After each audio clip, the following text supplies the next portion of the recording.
Hello, I'm Hansa Parchment. You're watching Talawa TV with Crystal Davis. I think the uniqueness of the Reggae Girls is they embody the national motto of Jamaica, which is out of many one people. So when you look at the entirety of the Jamaica squad, you have dark-skinned girls, mixed-race girls, girls who have black and Asian in them. You also have the homegrown players, so like your Bunny Shaw, your Konya Plummer, your Den Blackwood. So what that means in terms of from a grassroots perspective is girls who are born in Jamaica can look at a Bunny Shaw and hear that authentic accent and say, you know, if Bunny can make it, then so can I. Once you hear that authenticity, that raw Jamaican accent, they should be able to look at a Bunny Shaw who's now a captain to say, if Bunny can do it, especially if you come from the same community, the same parish as her, if she can do it, then so can we. Hello, I'm Hansa Parchment. You're watching Talawa TV with Crystal Davis. I feel like I'm from UK, you know. See the moonlights on the town. Whoa, I'm getting ready. Talawa TV is in the town. Whoa, I'm getting ready. Got a corner on the telephone. Yeah, this is the Ocean of the Messenger, and you're watching Talawa TV with the host and best Davis. Take it away.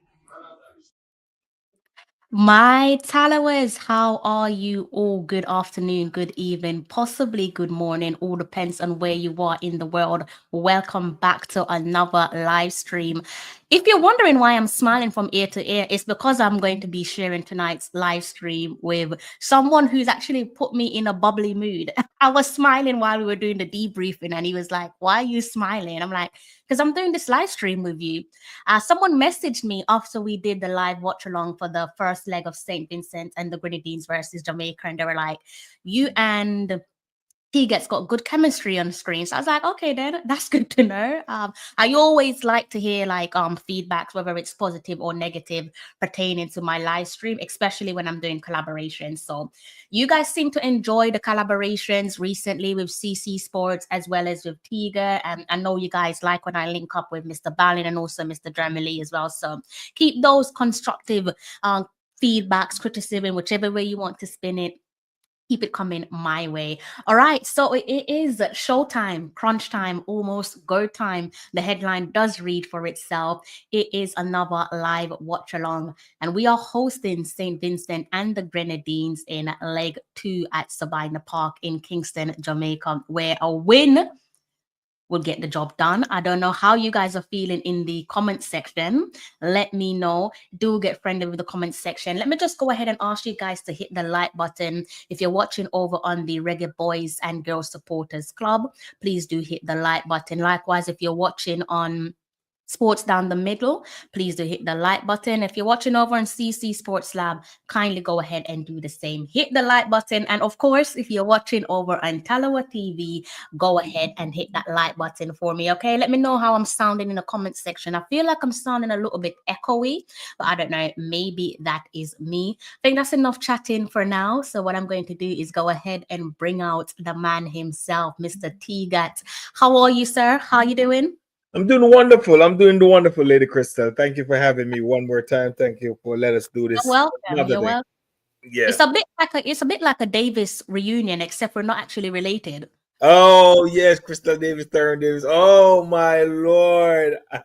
We'd have to check out that. We might have some bloodline down the road somewhere. Yeah, we have to check out that one. We have to check out that one. Right. That's a good one right there. Yeah, I was surprised when I find out. I was just like, oh, he's called Davis. Yeah, okay. Davis. That's an interesting one. That's a very interesting one. Yeah, I didn't even know that. Sir, how's your day been?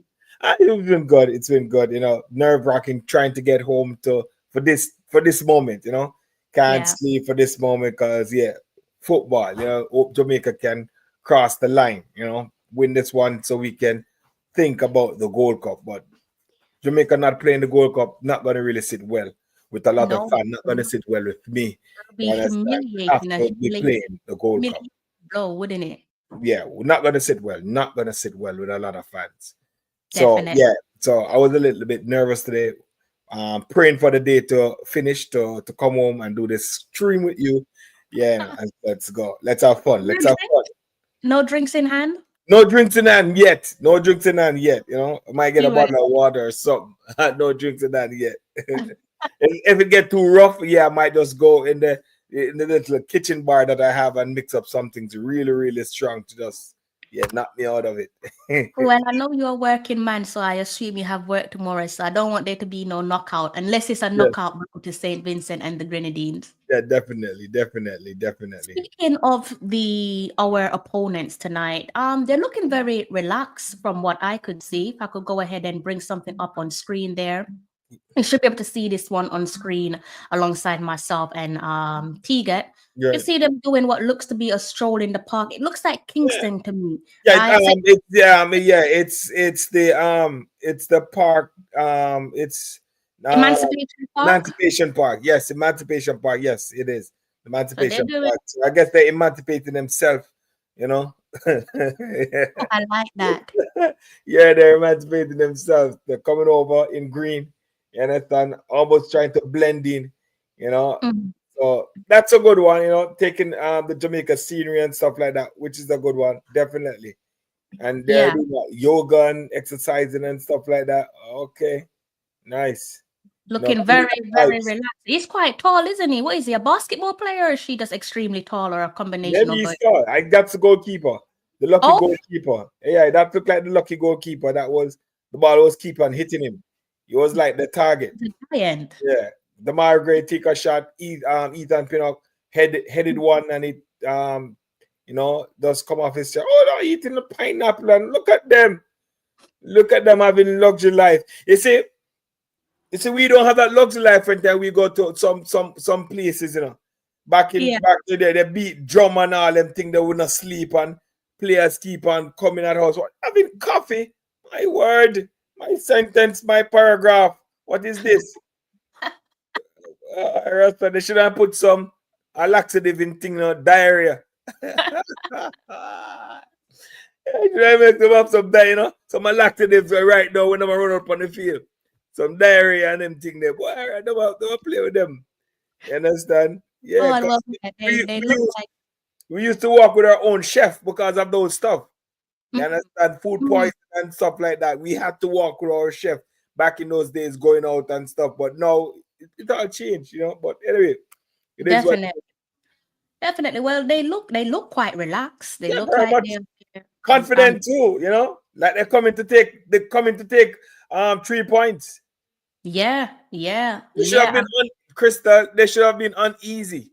You understand? Want to just come in and go out at the same time, as they say, looking quite relaxed. Yeah, they are. I mean, fair play to them. I think to do what for some would be unimaginable. I think we can all agree that it starts from here, doesn't it? It starts from your just like what you alluded to, your mental state of mind. So if that's the case, it does seem like they're off to a good start. So what time is it? Is now under an hour to go. We've got about 45 minutes to go until kickoff. So I think now is probably the perfect time for us to jump right into the starting 11. How do you feel about that? Should we just jump right well, it's gonna be it's gonna be some shocker to everybody. Oh, there we go. Nice. We see some changes in the starting 11. We know that Amari Bell was out due to injury. And then we see some other people stepping in. We see 2 other players stepping in. So you want me to go ahead and name out the starting 11, or you want to do it? I can go ahead and assist you. Go ahead. So between the sticks, we have the captain, Andre Blake. Completing the outfield lineup, we have Lambakisa, King, Pinnock, Latibade, Reed, Hayden, Bailey, Gray, Cephas, and Brown. On the bench, we have Waite, Davis, Cummins, Anglin, Phillips, Dixon, Nicholson, McKellar. Damian Lowe returns. He is the vice captain. McGee, King, and Ainsworth. Ming, my apologies, and Ainsworth. Okay, yeah, wonderful. So the Jamaican, the fans, everybody. Let's start from this one. Let me start from this one first. Understand? Let me start from this one first. The fans, everybody that I spoke to, every chat room that I am in, they're asking for Cephas to start. Even speaking to somebody on Sunday, why the coach don't want to start Cephas? Why the coach don't want to start Cephas? People, when I get to know wish, Cephas is now in the starting side. I don't want to hear nothing more than Cephas and dash my goal them and you hear me kicking up a rumpus. You understand? Because you guys ask Cephas. I don't see Cephas as a starter. I rather him coming on and change the game. You understand? Who is going to change the game now when Cephas is on the starter? But anyway, that's a different thing, Lady Crystal. So Cephas is started. The speed is started. So they say Warner Brown have better movements than Shamal Nicholson. So Warner Brown is in the starting lineup. And Latibodier is in for Amari Bell because Amari Bell is out injured. Now, this I love. You know why I like this, Lady Crystal? Mhm. Because they always use Latibodier as the center mid. And he's not really he played the center mid, but he doesn't play it often. He's either play right back or center back. That's his favorite position. Now he's now going to play the position that he liked most. You understand? Because I hear that he was complaining. His father was complaining. So why they keep on playing him in the center mid position? Play him at the right back or center back. Now he's forced to play the wing back right now.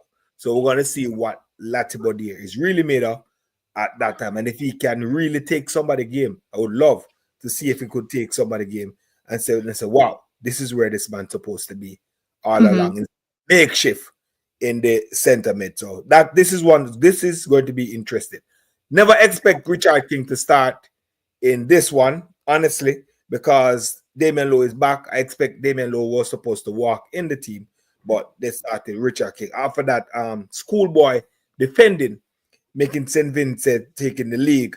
If you can remember, he was twisting and turning, and if you have ample time to tackle the man, you understand, even pull him down, something, could have do something, but did nothing at all, and not even set a foot, and let the player twist him and then scoring that goal.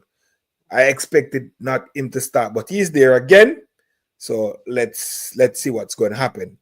Do you think? Sorry to interject. Go ahead. I think you've touched on a really good thing there pertaining to Latibodier, because that's pretty much what the majority of the fan base have been screaming out for. So surely, I'm on it, Crystal. I'm on it. Go ahead. so surely it's his opportunity, like you said, to make a claim for himself, to say, hey, look, this is where I should be starting. This position belongs to me. But also backtracking on what you said in relation to Richard King, do you think it's a combination of the gaffer saying, I'm going to give you a chance to redeem yourself, at the very same time, even though in recent years we have seen that the vice captain Damian Lowe is a guaranteed starter, is potentially saying to him, although you're my vice captain, you still have to work your way back into the squad. Do you think any of that could be on in his thought process? All right, so I will go with the first one. I'm not gonna break your confidence because of that amateur defending that you do. I'm gonna start you back, to keep your confidence high, So yeah, so it's more like that.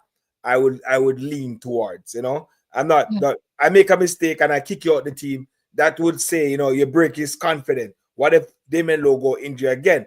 And you're going to be hesitant, or he's going to be hesitant to play, knowing that if he make a mistake, it might be out of the team. So starting him back could be like, all right, you get a chance to redeem yourself. So I will lean to that one. That is a very good one. I will definitely lean to that one. The coach don't want to break his confidence. So yeah.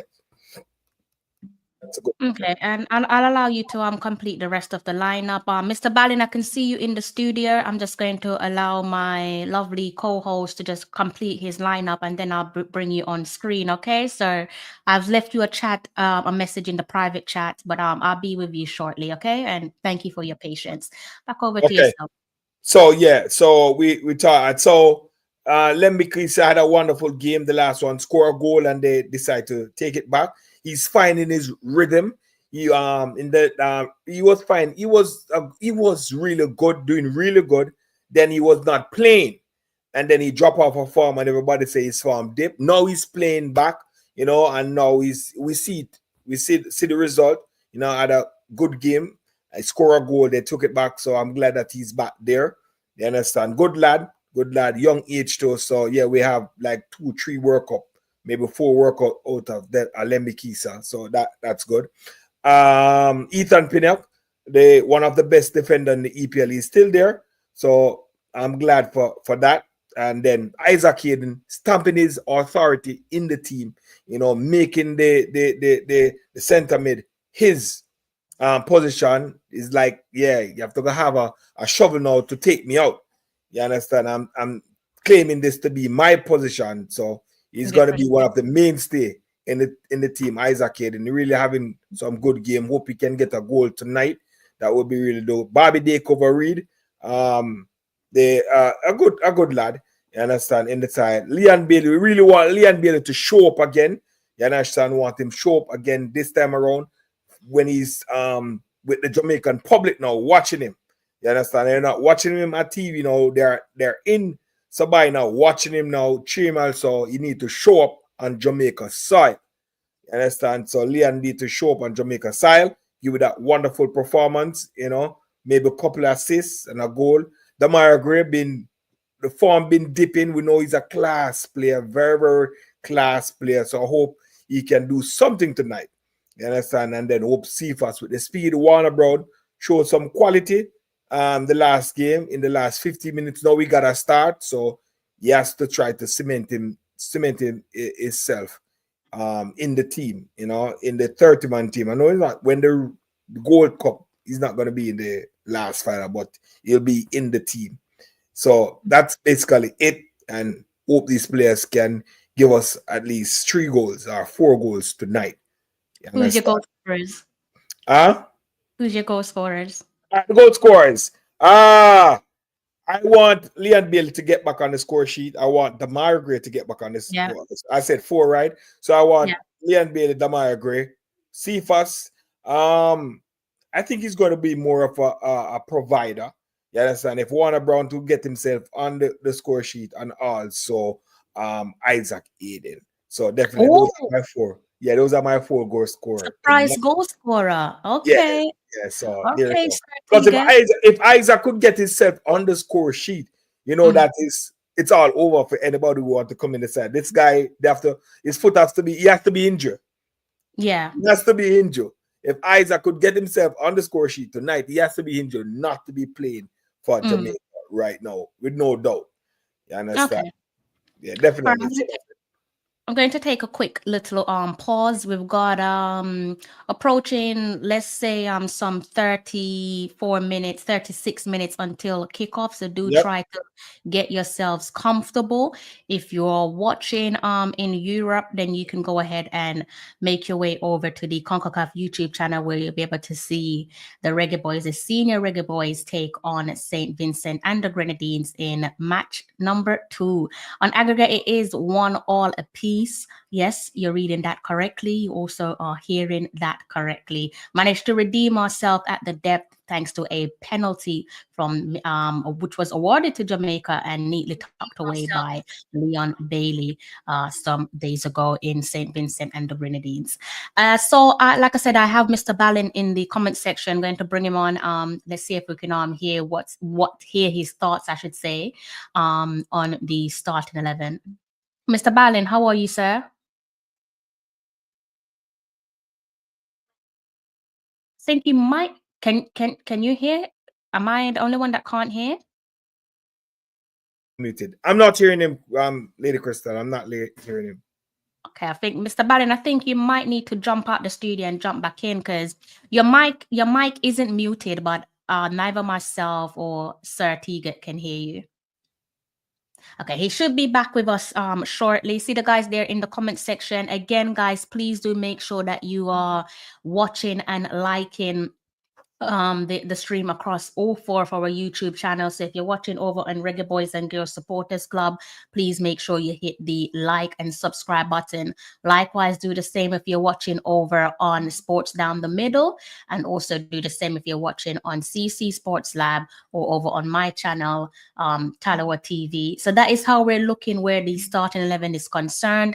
Let me know how you guys feel about the starting 11 there in the comment section. Quick little Shout out Jaden Matthews. I think you were here last time round, and I think we've answered your question there, Jaden Matthews. Think Link, big up yourself. Think Link, Sebastian, big up yourself. Big up yourself. I hope you guys in the comment section are in good health. Likewise, if you're silently watching in the comfort of your own home, or I don't know, wherever you are, I hope that you're enjoying the like stream so far. Please remember to hit the like button. It does not cost you a penny. So let's try that again, Mr. Ballin. How you sounding? Can you hear me now?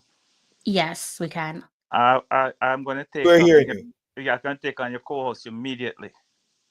I hear him saying some things which I think, in my opinion, because he has his opinion, that is incorrect. The goal that scored was not Richard King's fault, because Richard King is coming from the far right side because they were in a relaxed situation. Ethan Pinnock was to the left.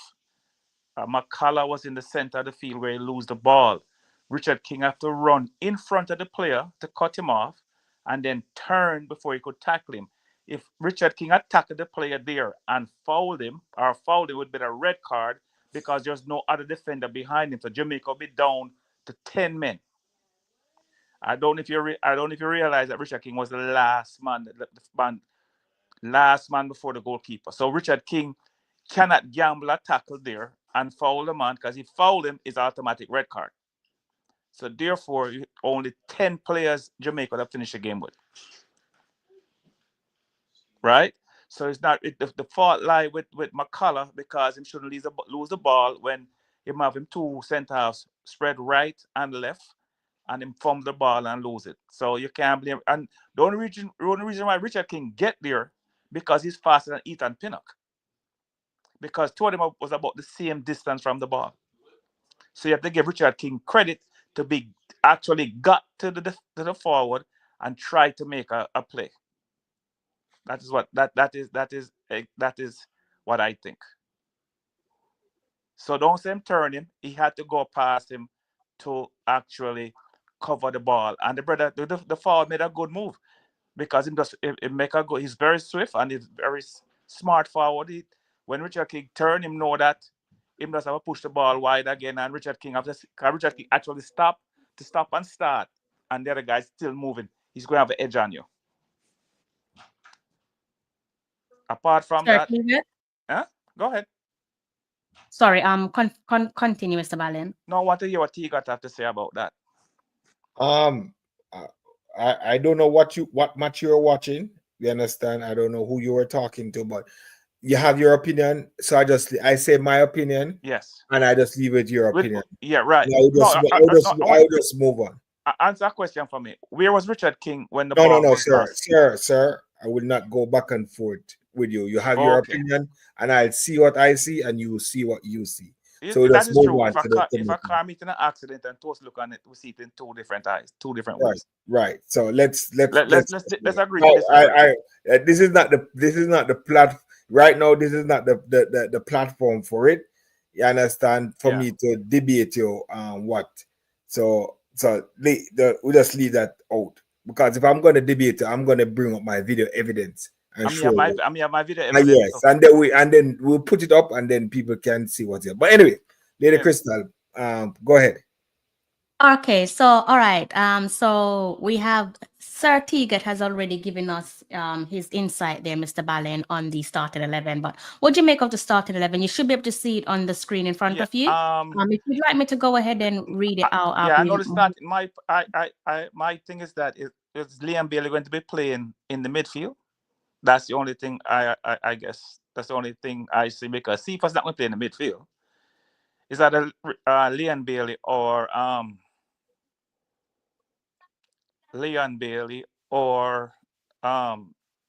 Gray? So I don't know who. I guess we just have to wait and see. Yeah, unless he's playing 4-2-4, which I haven't played in 100 years. Unfortunately, the only image that I have is the one in front of me. So I think we may just have to just sit tight and wait and see hold on, Mr. Ballin, 1 second. Wait and see what the gaffer chooses to do, because I can't really jump to conclusion to say this is the formation that he's going to work with. Would you like me to read that formation again for you? No, I have the formation. I can see the Oh, formation. okay. So what do you make of the formation then, just overall? I guess Lemba Keys is going to play left back and Lati going to play right back. So I think that is. I always wanted Lati playing in the defense. So that is a good move. We're going to see how well he copes with that, which is good. It's the only thing I think we're just a midfield shot. I think Cephas does better coming off the bench, but it need more time on the field. So when Cephas come on in the 60th minute or in the 55th minute or something like that, you don't bring him on with 20 minutes leave. That's my only thing. I think Cephas play better when the other players are a bit tired. That is my opinion.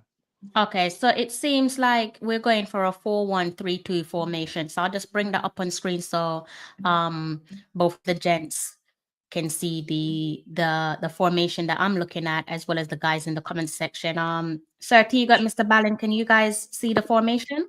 Yeah, definitely. I see the formation. Yep. Somebody type it in at 4-1-3-2. Yes. Right. Definitely. So this is the formation that he's the gaffer Steve McLaren's working with. So you should be able to see that one there. Okay. So that should answer your question, right, Mr. Ballin? Yeah. Oh, sorry. So this formation having Richard King playing the left back role, with Latimer playing centre half, which is really great too. You understand? Yeah, I like that. You understand that? Because I say his favorite position or the position that he can play. No, Richard King is playing as a centre back. Richard King, yeah, it looked like Richard King and Latimer is playing centre back. And this is what more Latimer stream. You understand? Centre back is where he's famous for playing. You understand? So definitely. Richard King playing a left back. No, that is something that I'm going to see what's going to happen there. The Richard King a centre half. Yeah, but he's playing the wing back position role right there. Because I know they're not using 3 centre back. They're Pinnock out at left. So Leon Bailey has to come back and help a lot. It looks like he's going to have to do a little bit of a tracking back. Let me just take a brief moment, gents. Please allow me to do something very quickly. I won't take up much of your time. Let me just one of my favorite YouTubers, Deluded Guna. I know you guys have been hearing me just give him his flowers, give him his praise. If you're not, honest to God, don't take it from me as an Arsenal fan, he is, honest to God, one of the best in the business. So intelligent, insightful, just an all-rounder, an excellent YouTuber. Not just where Arsenal is concerned, just overall. So even if you're a Chelsea fan, Liverpool fan, Man United fan, when he's streaming your games, your matches, please do take him in. Unbiased, and that's probably saying a lot, speaking volumes for an Arsenal content creator. So big up yourself, DG, one of the best in the game, and sooner or later they will have to put the flowers firmly at your feet, because God is watching. So sooner or later you will get your flowers. You're going to rise up. You're doing an excellent job. Please keep your head held high, and like I said, you're one of the best in the game, no doubt. So big up yourself, Deluded Guna. Sorry about that, gents, but I like to give my people their flowers while they're alive and well, because when you're dead, I can give you your flowers, but you probably won't be able to respond to me. I've never been in that position. So that's one of my pet peeves, Sir Tiga and Mr. Ballin. I hate that people don't give people their flowers when they're alive and well, but they show up to your funeral with flowers. I don't like it. So I like to give people their flowers when they're alive and well. You understand what I'm saying? Yeah, definitely. So, definitely. Back to what you guys were saying with regards to the formation there. Cephas, surely tonight he needs to be making a name for himself, because and definitely if Cephas doesn't show up in the starting side, he's gonna be on the bench and maybe off the bench and maybe out the team. So I think this may break Cephas or make him tonight game. Maybe break Cephas or make him, because if he doesn't show up starting, we don't get what we want. You understand? Then I'm definitely the people is going to really call for Sifa's head. Yeah, that is definitely. true. That is true. But I don't know what you guys make of what I'm about to say, but Cephas seems to me more like an impactful substitution. Maybe that's exactly. just because that's the card he's been dealt with. But is he your game changer from the referee blows his first whistle? Well, for me, like I said before earlier, that Cephas does well when the other team is tired on international duty. And I feel he's like a super sub to me. Like you need him to come off to give. They going if you can take off Bailey or Gray, when him come on, him going put energy in the team. Because matter of fact, you can give him. He's the man of the match. I'm going to play like 25 minutes. When on Friday, but he was very very good when he came on. Sometimes I think he was too deep into deep down into the line before him cut it back. But I guess that's the way he plays. But apart from that, I have nothing to say bad about Cephas. But I just feel that you're kind of wasting him starting him. But he may surprise me. I hope he surprised me tonight. I hope every Jamaican on the field surprised me tonight and put on a good show and win game by a lot. Shows that it was a fluke down in St. Vincent. What's your score prediction there, Mr. Ballin? Me, I think it's 3-1 Jamaica. 3-1 Jamaica. Yeah, I mean, 3-1 Who's Jamaica. your goal scorers? Me, I think Pinnock will score one. Bailey, and maybe Warner Brown as him a newcomer, him would get a goal. Interesting. I think we all have Bailey down as a goal scorer. So at least we're all singing from the same hymn sheet. Yes. Guys, just a gentle reminder, we are now about, call it, 22 minutes away from kickoff. So please do make yourselves comfortable. If you're in Europe, you can go ahead and check out the CONCACAF YouTube channel. They'll be showing the official live game itself. If you're outside of Europe, you may very well need a VPN, so you may have to just purchase a VPN and plug, I don't know, maybe the United Kingdom as your location, and then you should be able to go ahead and watch that one. Okay, so we are edging closer and closer to the kickoff. There's something what I discussed very vaguely as we were pressed for time with my co-host there, Sir Tiga, and I guess it only makes sense to go ahead and speak some more about it. Just allow me to make a few adjustments my end, and I will bring up something there on the screen in front of us. So I should be able to change this in a matter of maybe a second. Let's bring it up on the screen for you guys actually. So the past and the present, or the current gaffer, Steve McLaren, and we have Mr. Renee Simons as well. So Mr. McLaren and Mr. Renee Simons. I think the best thing I can when I look at Renee Simons, the one thing that comes to mind is aura. Well, what comes to mind? What's the one word that comes to mind when you think of Renee Simons, guys? Well, no, yes, that come to mind too. But no, looking at him, he look much younger. Just putting on a little weight, but yeah, look like give him the team, man. Give him the team. Come on, give him something. Give him something right there. That's a legend right there. That's a legend right there. But wasn't expecting that. Give him the team. I was not expecting that, Sir. Yeah, give him the team. Give him something. Give him something, man. Really looking good. And it's good. It's good for the past coach to bring Jamaica to its first and only World Cup. You understand? The 19th World Cup legend. To come and speak to this generation and tell them what it takes to go to a World Cup or what it takes to make a World Cup. That would be good. And I hope something really pass and some type of my friend hate me say this, no, warrior spirit, nanny spirit, maroon spirit, something stir up in them, you understand, so they can fight on the pitch, leave it all out there when they're playing for Jamaica, just leave 120%, you understand, and I hope that just left. I hope he left that with them. You understand? But it's a really good look, great look to see this happen. I hope Steve McClary is not intimidated by the presence of the legend, Renee Simone. Oh, so is Certina, is your word intimidation? I think mine is aura. Is your word intimidation? Because you know what, Certiga, we probably lack that intimidation factor as a team. Right. Because those Steve McClaren seen it. Oh, why Renee Simmons come now? Come on, why? Are you coming to show me up now? Now he's gonna push that extra effort right there. Don't play with me, Crystal. Don't play with me. He's gonna put that extra effort right now to say, guess what? I gotta keep winning because I want to make my name in the history book, in the Jamaican history book.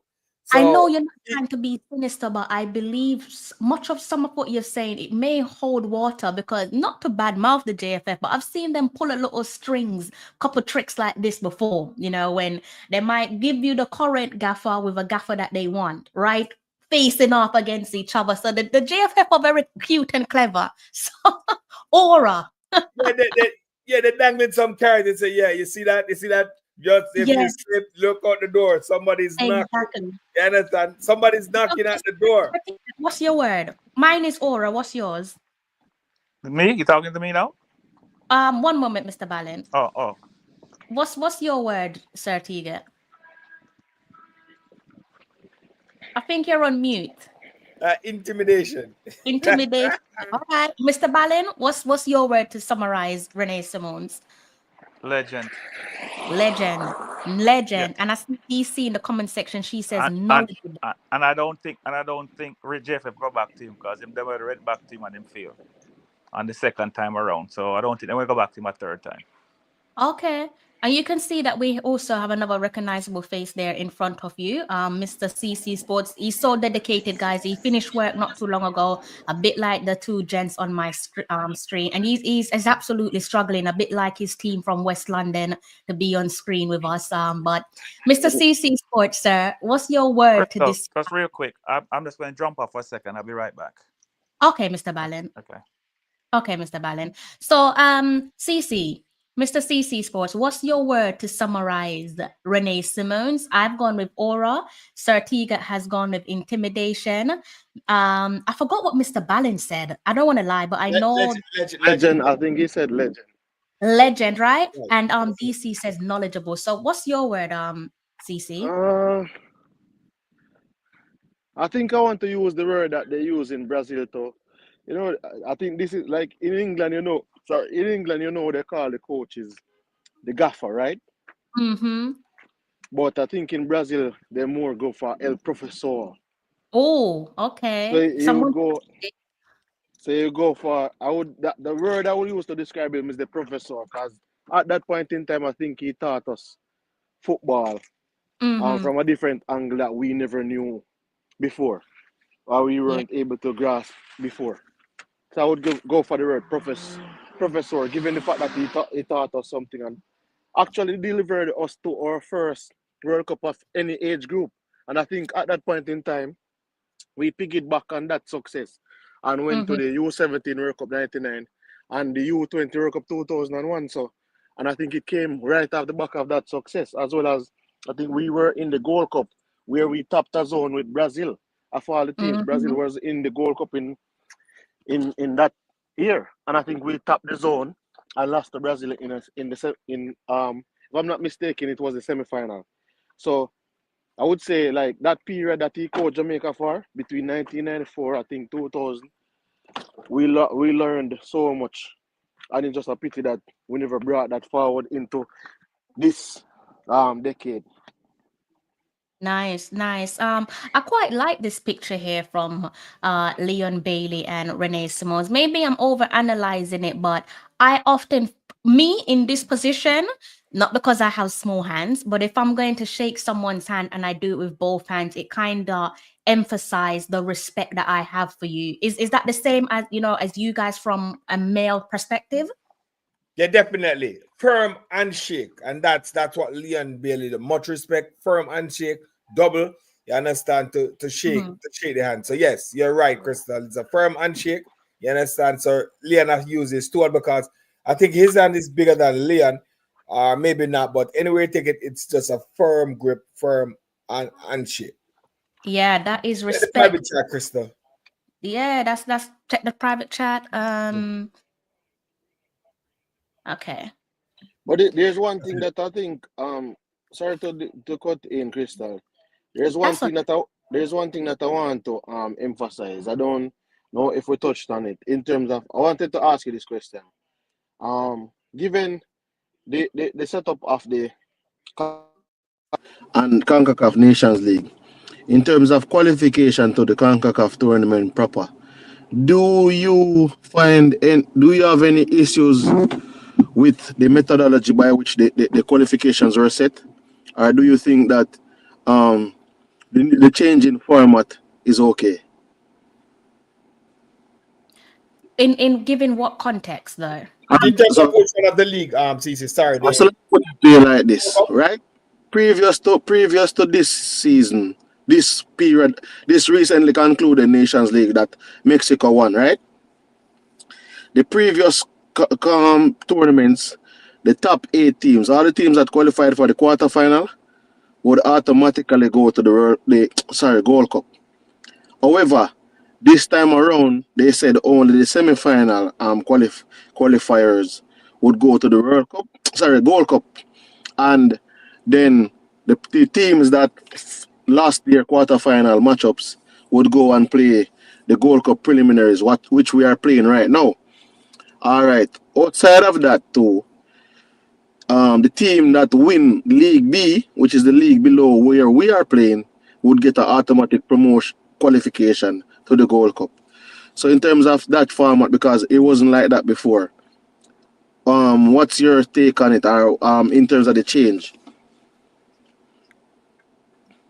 I could argue and say it could be look, if things have gone our way and if things go our way tonight and subsequently in the future pending qualification to the Gold Cup, we could argue and say that it's helped to make us better because it's put us in a better position to further prepare ourselves for our World Cup qualifiers, which hopefully will end in success. Us, the men's team making it back to football's biggest stage for the first time in nearing 3 decades. So I think it depends on the context and the outcome of each context. But in the grand scheme of things, there's probably some good purpose behind it, in the sense of it could be great in enhancing the quality of CONCACAF football. Because when you think of CONCACAF football, it's ranked lower than your UEFA competition. So like your Euros, for example.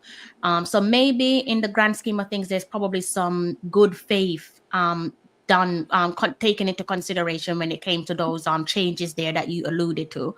But yeah, I think we probably have to maybe revert to this question at a later date, again, depending on the outcome of several different But things. I don't know yeah, what you guys think though. but as I said before, in terms of the format being changed, I was speaking about it before we even knew if we were going to qualify for the semi-final. Because what would have happened is that I suspect, and this is just my opinion, had it been like say it worked out where USA, Mexico, Canada dropped out, and they had to play Gold Cup preliminaries. Do you think that this format would have persisted come next year? I don't think, Cece, I don't think no one is out to get us. Like, I don't think the No, boogeyman is trying to like bring down the Reggae Boys. We're just pants, Cece. We're rubbish. It's just because we love our country while Yeah, we're definitely. And yeah, well. all right, CC, all right. I understand what you're saying, and for the B team to get the automatically qualifying spot, which is totally, I think it's totally. I think they get it wrong in a sense, but yeah. But as a Christian, I don't think the boogeyman is trying to get us.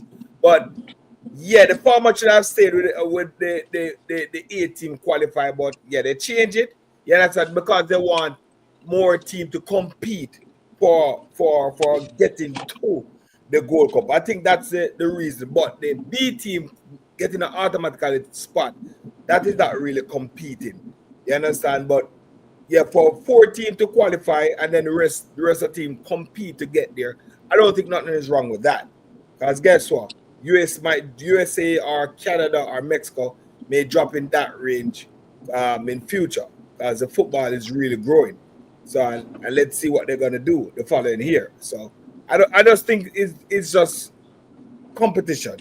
You understand? Competition. Yeah, Compete for and they yourself. say competition is supposed to make you better, though, isn't Right. it, guys? That's what I'm saying. I think they're doing it for the betterment of Yeah, of but sorry, me not cut in. The great thing is, Crystal, I don't want to seem as if I am circumventing competition, but I have seen a couple of times when these competitions have been changed in such a way that it only serves to grow the bigger nations in Kakaka. For example, Oh, hold on, ask CC. What I was asking before the competition because I don't remember when was this format change when the 4 team qualified for the semi-final no or man, hold on now, hold on now. Or it changed before the quarterfinal kickoff.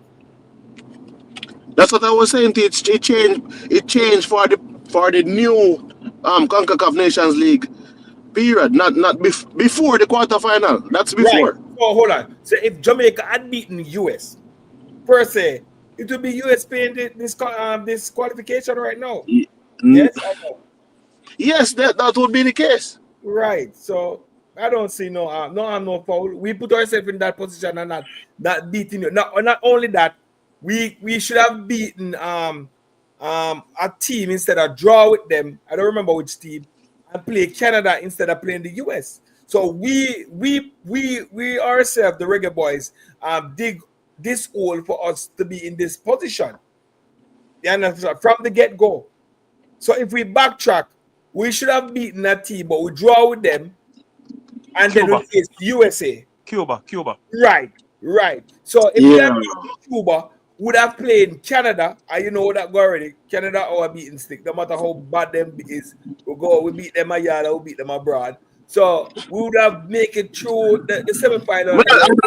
I don't know if it is that when I come. All right, for example, my speak talking points might be looking at it like you guys might say, "Oh, you're making excuses, CC. Just beat the team in front of you." But I've seen time and again when operational changes and certain rules put in place, and it is just not beneficial to us. For example, the qualification to the World Cup. They change the format and turn it in an octagonal round. And then recently now them switch over. They switch back the format because USA, Mexico, and Canada is not in it. They switch the format. They extended it to 8 teams. Watch out. They extended it to 8 teams. Canada squeezed in as I think the seventh or eighth team. Then now Canada ended up as in coming the round, then beat the team, then rightfully so. Just like Jamaica should have won their games. But then after that now, coming to this qualifier, the format has changed again, and you have to basically win your zone to go to the World Cup. So my thing about it is that the biggest part of it, I think, is in terms of what influence the Caribbean teams have on CONCACAF in terms of how some of these rules are implemented to the point where US, Mexico, and Canada can avoid playing against Jamaica, Trinidad, and some of the other teams. I think this thing is fixed for the USA especially because the guy at the head of CONCACAF, if I'm wrong, is from Canada, correct? He's a Yes, Canadian, from right? Canada. Victor Right, Monk, Glickman, or right, whatever. right. And they set it up for the North American teams because there's no reason why the the US and Canada and Mexico, I know apart from this World Cup, like the last time they did have to play in the first round. Every team in every other region play in the first round. You understand me? So every team should start from the first round and make them way up to the qualifiers. Till you get to where you play to qualify. Actually play to qualify. Exactly. While they get There, a there buy, should be no buy. they basically USA wait for Listen, me, like even US.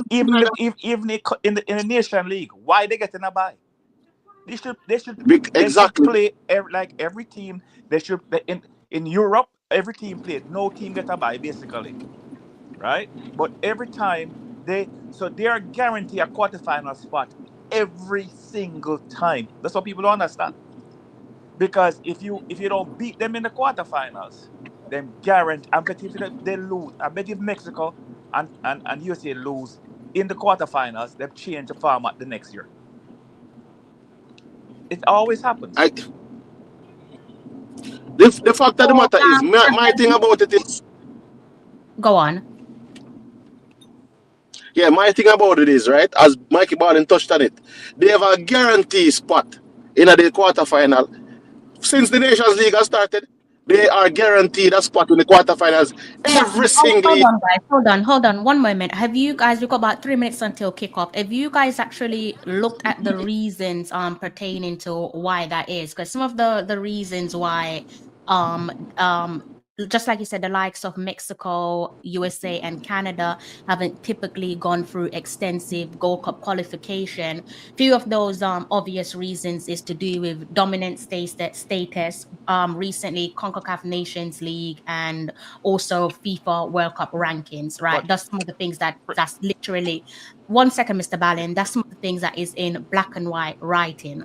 It's not just something that I'm just like making up. So again, if that is the case, that is in writing, or should we not be looking at ourselves to actually propel ourselves in those positions to either eclipse, remove the likes of the USA, Canada, or Mexico from their rankings so that we're in those privileged positions to begin with? Crystal, let me say something. I think that that the way they set it, Mm-hmm. right, is not fair because in every other region, every team play. Why should 3 teams? What if Jamaica's ranked number 2nd in CONCACAF? Why should Jamaica get a bye? Every team should play in every round. I'm not disputing, I'm not disagreeing with what you're saying, Mr. Ballin, but I'm saying as in terms of the frustration that we have, should we, because we can't do nothing about it. The only thing that we can do is control what we can control, which is again to level up and remove some of those countries there, or one of those countries, and take their spots. But we have the control because there's more Caribbean countries in CONCACAF than any other region. So if they But you got vote for, you're let me talking finish, about Crystal. something separate to what I'm talking No, no, about, no. though. But Crystal, let me finish. Let me finish. All right, let me answer. No, no, no, no. Wait, But no, let me CC, answer CC, a no, question. no, CC, wait a second, wait a second. Finish. It's not as if I'm not letting you finish. I'm trying to have a conversation with Yes. you. Okay, so what I'm trying to say, Crystal, when the next CONCACAF elections come around, we're voting a Caribbean president. Because we have more votes. Okay, guys. We have about 1 minute until you understand, CC? the game You starts. see Okay. anything, Crystal? You see anything coming on? Because I'm not seeing nothing on my. What are you watching it? I'm not seeing anything on my Fox Sport 2. It's supposed to be. It's on ESPN. It's on ESPN, not Fox Sport 2. No. We're I'm not sure about Fox Sport, but in my region, it's on ESPN. in the US, it's on Fox Sports. It's on Fox Sports 1. No, Trinidad is playing on 1. Right. No, it's Fox Sports 2. Yeah, Jamaica's on Fox. But I'm not seeing anything on my Fox Sport 2. I'm watching it now. On Fox Sports 2 right now. Mr. Oh, you see they're on the field? Yeah, they're on the field. Anthems are going now. All right. So I'm going to Sartiga, I'm going to give you a little time. I got it. I was looking at the wrong one. I got it. Yeah, you got it, sir. Yeah. I'm gonna hand over to yourself to do some leading commentary, and then we will chime in when possible. Cece, you're making me a little bit jittery. Like, please tell me that your phone is on your car seat. It feels like you're driving with your phone in your hand. You're making me very concerned. No. The phone is on my car seat. CC. Okay, thank God. CC, question. Yes. Don't you think because the Caribbean have so much vote in CONCACAF, they should just get Mr. a Ballin, Caribbean please president? just leave that alone, Mr. Ballin. Please, Okay. can we just focus on the game, please? The game don't start. That's why I asked you the question. Yeah, but Mr. Ballin, I've asked for Teagat to take over and do the commentary. That's what he's waiting to do. Yeah, okay. All right. Thank you, everybody. Now, welcome. This is live commentary for the Jamaica versus St. Vincent and the Grenadines. And the score is 1-1 on and I must say that Lady Crystal said, but let me just interject a little piece that maybe she didn't remember. We are leading on the away goal rule, so this is very good, but it can haunt us because if this game done finish 2-2, then St. Vincent can take this away from us.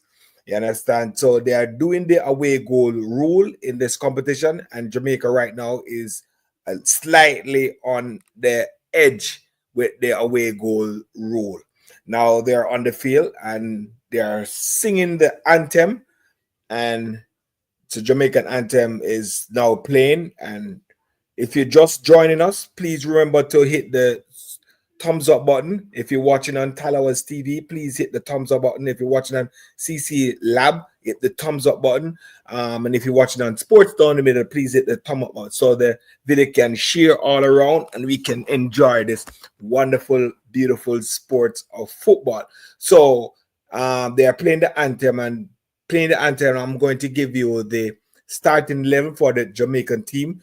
We have Andre Blake in goal, Dexter Lembikise, Richard King, Ethan Pinnock, Joel Latibodier, Bobby Dakeover Reed, Isaac Aiden, Leon Bailey, Damara Gray, Ronaldo Cephas, and Warner Brown. This is the starting side. Amari Bell is out because of injury. Sule McCullough is also out, and also Shamal Nicholson. Coming in is Joel Latibodier, Ronaldo Cephas, and Warner Brown. So this is Jamaica starting 11. A lot of people have been asking for Ronaldo Cephas to start. Now he got his wonderful opportunities to start and do something good in this game. Hope the speed can work. Looking at the field right now, Lady Crystal, the field look really immaculate. Look better than the stadium field. I hope it can play on. But look at it, the grass is really green and pretty. Look really level. I think the problem they were saying is in the middle of the pitch, because in the middle of the pitch is where the cricket pitch is.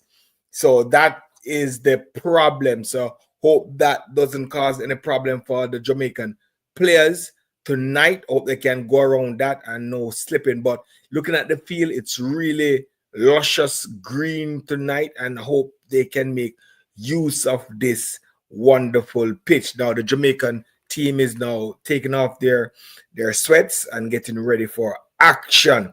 Yeah, action. The Jamaican team is named on the screen right now. So we did, Lady Crystal, you didn't yes, we did ask the prediction score. Mr. Balin say 4, right, Mr. Balin? I think he said 3. 3, right. You said 3, I said 4. Lady Crystal, what did you say? I want to go with a geez. Oh, so you never say anything. So right. So yeah.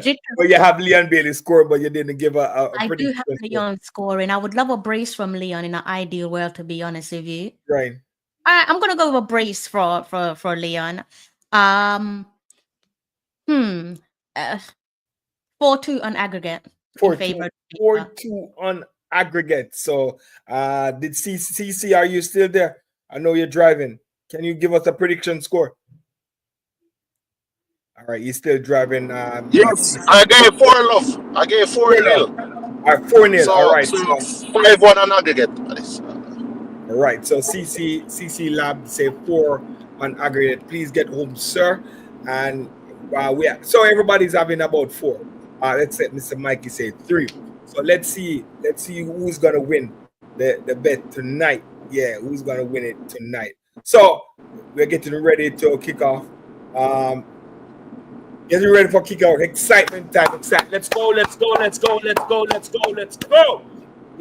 so in the game. Oh, go ahead. I was saying if the formation with the players that the coach seems to have lined up out there, like he's going for a 3-4-3 formation, because I see where he has Ethan Pinnock, Lembikisa, and Latibodier on the pitch, and I suspect that he will go with Bobby Reed playing a wingback role. But let's see. All right, so we'll wait and see. That as they show in the stadium. It's not full out as yet. Hopefully, people are trying to get in. You understand? So hopefully, they filled out the stadium. But with that performance last Tuesday, You understand? So let's see what's going to happen. So let's go, Reggae Boys. Let's go, let's go, let's go. If you don't have on your jersey, you know, if you don't have on your jersey, Crystal and everybody, if you don't have on your jersey, I'm sorry for you. So we're rooting for the Reggae Boys to come away with this one because guess what? More football in the summer. So Latibodir and Cole is going to play. Andre Blake and Cole is going to play. Now, the St. Vincent team, as we show picture, looking relaxed, looking really confident. They already say it from the beginning of the contest that they're not afraid of Jamaica. They said they're not afraid of them and they will take the game to them. Hence, the result we see in the first leg is showing that they're really confident and they think they can beat this Jamaican team. I understand they think they can beat this Jamaican team, but it's up to this team now, this Reggae Boy team, to stamp their class. And I hope they stamp their class tonight and give them a nice little score. Yeah, I'm saying that, although I'm a commentator, I'm saying that as a part of the Reggae Boys fan. Now, it's about to kick off. It looked like the Jamaica getting the Reggae Boys is getting the first kick. The whistle is about to go. Damar Gray. Oh, it's already started. Already 40. It's already kicked off. Sorry about that. It's already kicked off, and there was a corner. We win a corner. We're in the first minute of the game. My stream. You see that, Crystal? A corner Yes. kick by Damar Gray. Corner coming across. Keeper. He's a very tall keeper, saving the first corner. So Jamaica win the first corner of the game. Now the ball is with St. Vincent and the Grenadines. Moving down the flank. Ball is playing up. Trying to go around Bobby. That's Bobby. Tackle up by Ethan Payne at the back. His ball is then punch it up. Still with the St. Vincent team. Ethan Pinnock cleaning up there. Nice tackle by Ethan Pinnock. Now the ball is down played to Cephas. See Cephas control the ball. Trying to settle down, and it's a shot. Now the ball is with the St. Vincent team. St. Vincent team is moving up, and Jamaica trying to stop them in their track. They did, and they earned a throw. Now it's a throw in for the Jamaican team. 2 minutes in the game, 2 minutes, 29 seconds. Lambakisi with the throw. Ball throw to Bobby. Bobby has the ball played back to pin up, then it over to Lati. Lati has the ball. Lati searching. Nice pass. Finding. All right, Crystal, can you take over the stream? Because my thing is going back and forth. My satellite is now. I have to find it on a different channel. I'm just trying to get it up on my TV. Okay. So we should be inside, let's say the 30 minutes 20. Just going to wait on Tiga to just make some arrangements his end before he returns back to the leading commentary. Currently we have St. Vincent on the ball from their right hand side.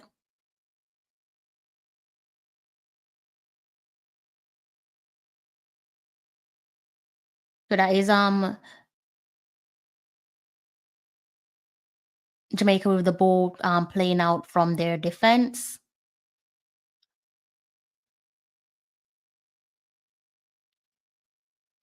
Cephas on the ball.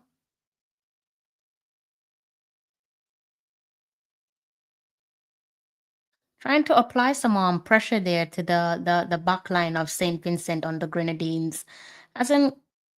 We haven't been able to pull it off just yet, but it is still early doors. You can see the gaffer there, Steve McLaren, on the sideline looking animated.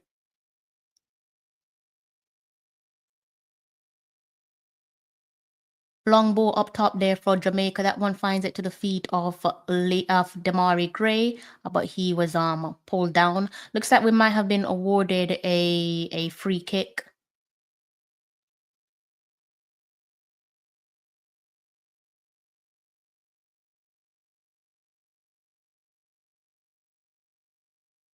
A definite foul there on Damari Gray. Which is one of the things that I was critical of in the first leg from Jamaica. The fact that we didn't utilize our physical strength to our advantage and also a height advantage.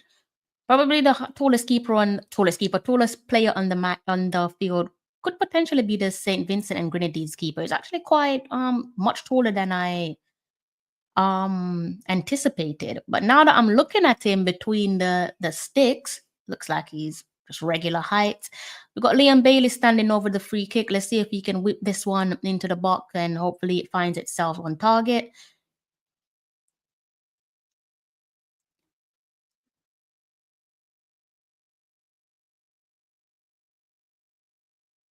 And of course, guys, do me a favor. Let me know if you can hear my commentary at any points.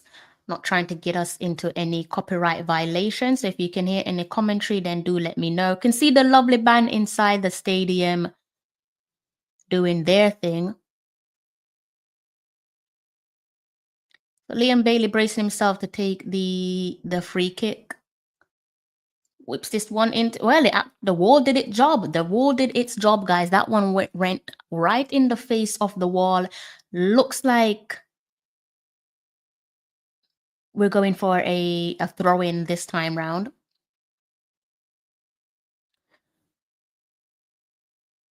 Looks like we've got Pinnock going in for a throw-in. I'm assuming he's going to go for a long throw-in here, guys. Yes, he has gone for a long throw and it's gone into the box, but it was headed away by St. Vincent and the Grenadines. St. Vincent now on the attack before being swarmed out by Bobby Reed, and I believe that was also Damari Gray as well. Let me just re-watch that one. Definitely. No, it was not Bobby Reed. My apologies. That was Richard King. Richard King and Bobby Reed coming together to sniff out that little bit of play there from St. Vincent and the Grenadines. In the meantime, you can keep your eyes on the screen in front of you. It is actually more ahead of myself. I'm still inside the 7 minutes, 20 seconds. But the graphic on screen in front of us clearly is inside its 8 plus minutes. Okay. What I might do to avoid any confusion is I might try to either remove the graphic. Let me know if you guys want me to remove the graphic if it's causing any confusion. I'll be happy to do so, and I might try to find a replacement. St. Vincent there on the attack.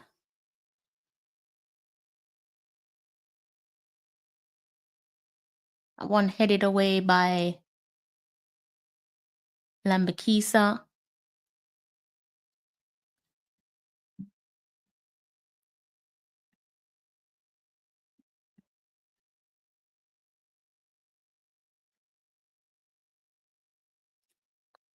How you looking there, Sir Tiga? How's your stream looking? Well, not good. I'm going to revert back to the other one and see if the satellite is better, because after, oh wait, no, not necessarily. I have this one on it. Wait, I thought I'd delete this one. Okay, so the ball's at the feet of Andre Blake. He passed that one to Ethan Pinnock. Ethan Pinnock, Lambakisa, back to, Latibade, back to Ethan Pinnock, back to Andre Blake. But Lambakisa here on the run. That ball is played out way ahead of him. So that's going to result in what looks to be a goalkeeper kick to St. Vincent and the Grenadines.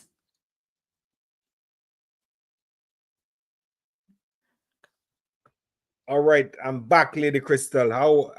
But the one that I'm watching with the stream is much slower because this is showing me in the 9th minute. How far are you?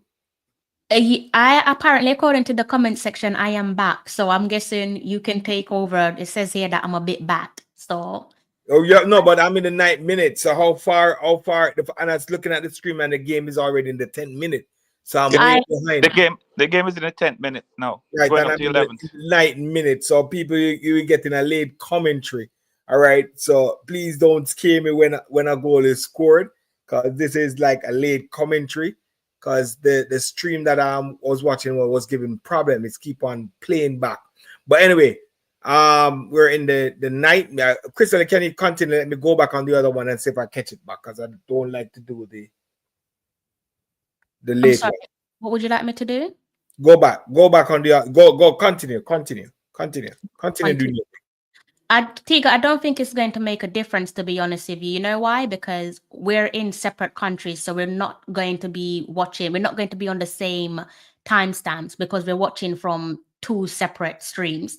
So whereas I'm watching from CONCACAF and you're watching from somewhere else, I don't think it's going to make a difference. We're always going to clash with the time. So Issa Allen says the graphic is fine, so I'll replace the graphic. Sorry for any confusion. Mr. Ballin, I know you're slightly ahead of myself, so sorry for the confusion as well. That's kind of out of my control. I'm a little bit behind. Looks as if we have one of our players on the deck. It looks, oh, it's a challenge there on Leon Bailey.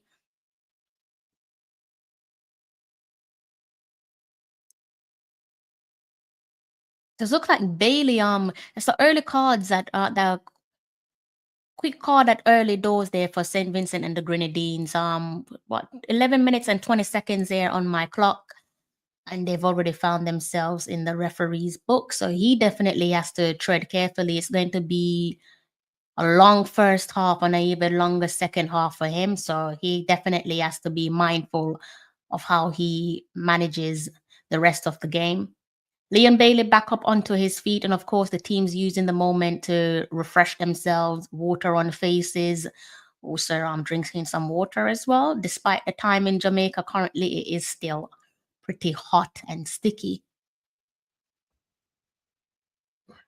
All right, so yes, yes. So yeah, I saw that. That was really a rough tackle coming in from that St. Vincent player, taking out Leon Bailey out a while ago. I guess they have a game plan. I guess they have a game plan to take out Bailey. But let's see if this game plan work, or we can use it on for our advantage, trying to get them a player down, out of it. Now I see the band, and that's the Reggae Boys and Girls Supporters band. They're cheering along with the alligator and stuff like that. So we have the Reggae Boys and Girls Supporters band playing. Now we have Cephas with the ball, playing the ball to Bobby, but Bobby lose it. They're trying to tackle up, and it was an infringement. Yes, a Jamaican infringement on the play. So it's a Jamaican free kick, and the referee is just having a word.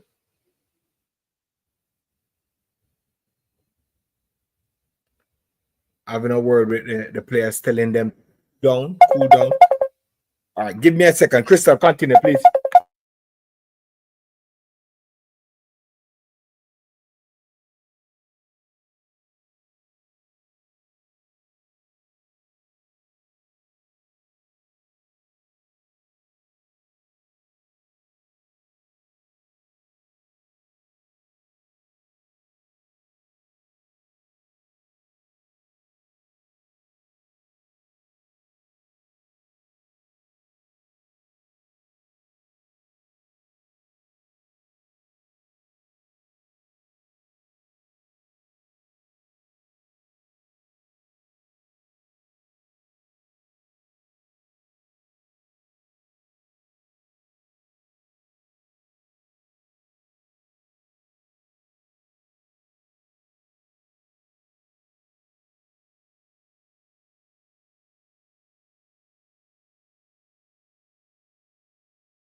Sorry about that, lads.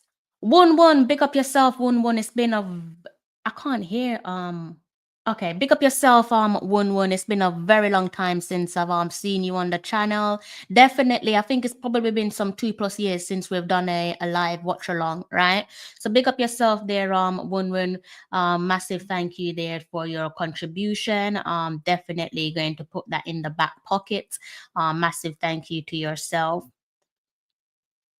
Says here, oh my God, 4th official. Wow, the 4th official. Is this the 4th official that I am thinking of? Can you guys hear me?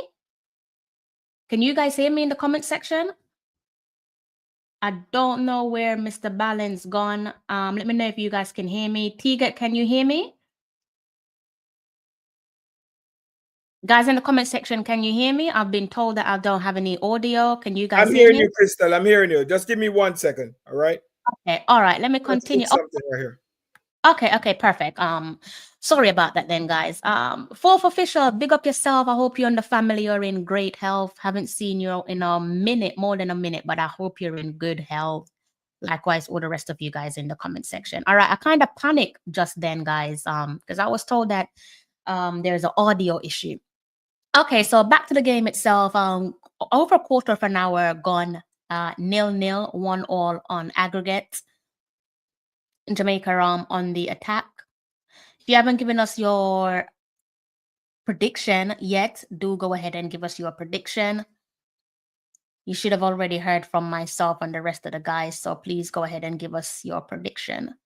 Should that not have been a foul? Is that not a foul? I mean, it happened right before the referee's eyes. I don't know, maybe I'm being a little bit biased, but that looked like a foul to me.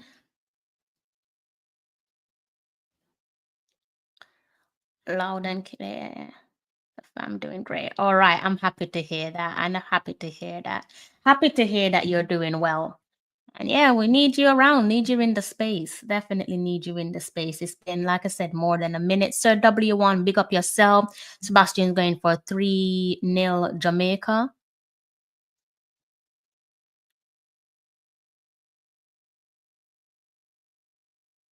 How to watch the game. I don't really know what to tell you there, my friend. Depends on where you're based. Where are you based? We'll be able to assist you if you tell me where you're based.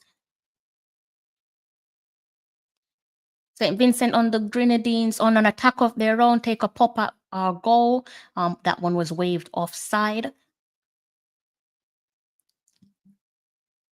New York City. So guys in the comment section, can you please help him out? How can you watch the game if you're based in New York? Please let me know in the comment section.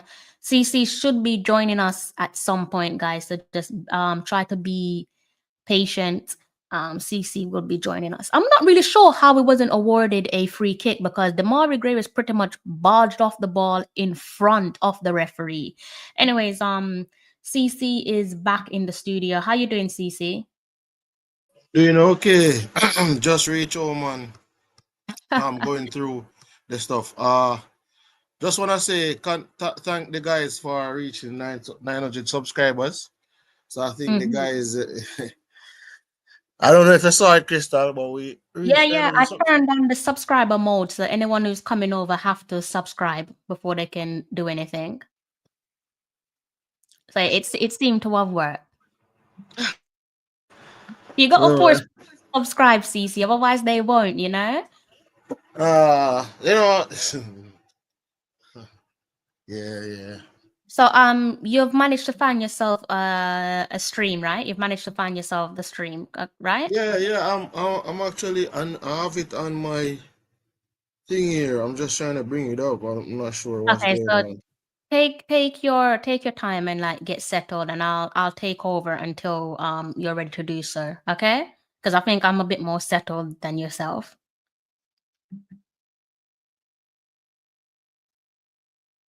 So Jamaica here with the ball at their feet from defense pushing forward.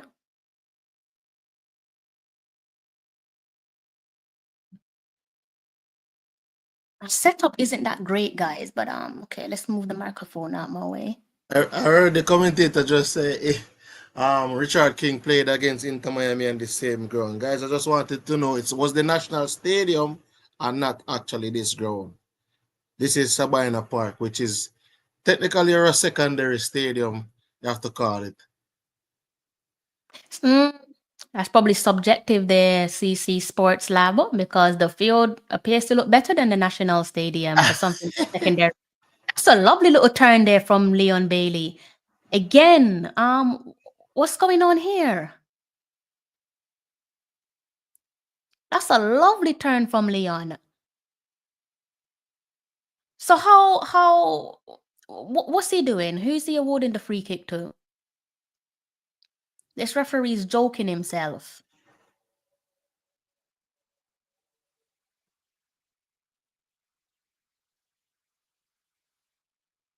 One thing I dislike is when referees let little things slide, because you either have to continue on that trajectory or you're going to change things up. But when you change things up, people inevitably going to say, but why didn't you do that from the start?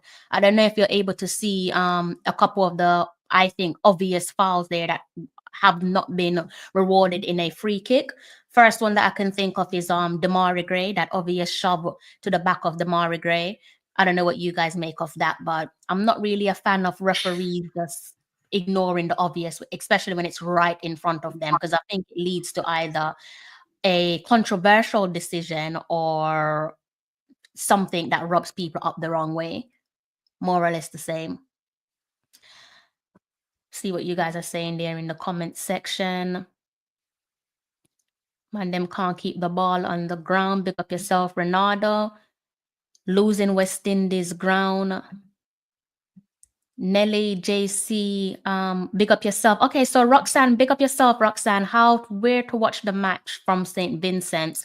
So you could watch it on the CONCACAF YouTube channel. That's the official CONCACAF YouTube channel. But I believe you might need a VPN. Better yet, CC, considering you're in Jamaica, how can Roxanne watch the game from St. Vincent? I don't know if they have ESPN on their side, or if that is the case, then she could watch it, because I know it's showing on ESPN, right? I know it's also showing on Fox Sports 2. So it's on ESPN and Fox Sports 2, and it's on the CONCACAF YouTube channel. Okay, thank you. So those are your options there, guys. Those are your options.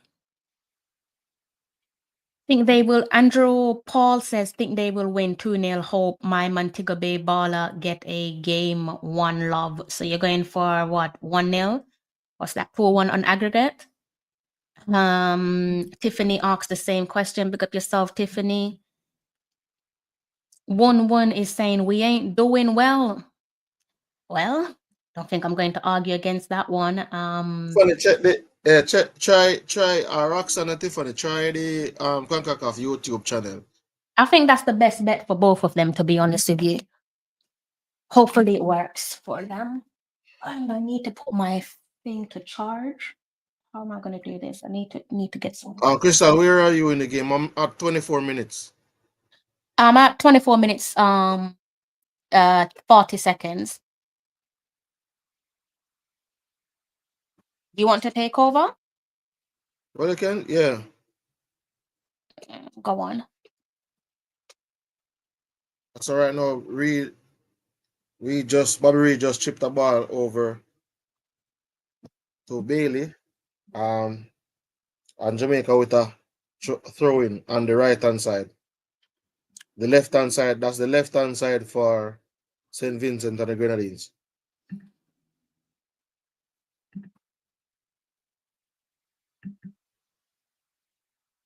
Let's see what Reggae Boyz can do with this opportunity. So yes, people, like in the 25th minute, the game is still 0-0. A long throw in into the box. It was headed out by Spring just now. And a shot from Latte Bodier with easy grab there from Christopher right now. Latte Bodier winning it on his chest, taking it back, passing it back to Richard King. King floating it into the box. Charles trying to stop it from going for the defender. Cephas collecting it 1v1 with the defender. Dinking it for towards the last post, but then a clearance finding Stuart. Warner Brown on the ball. What an opportunity. Jamaica with an opportunity just now. Warner Brown got inside, placed the ball back across the box. Demarai Gray was lurking, but unfortunate that was not a goal.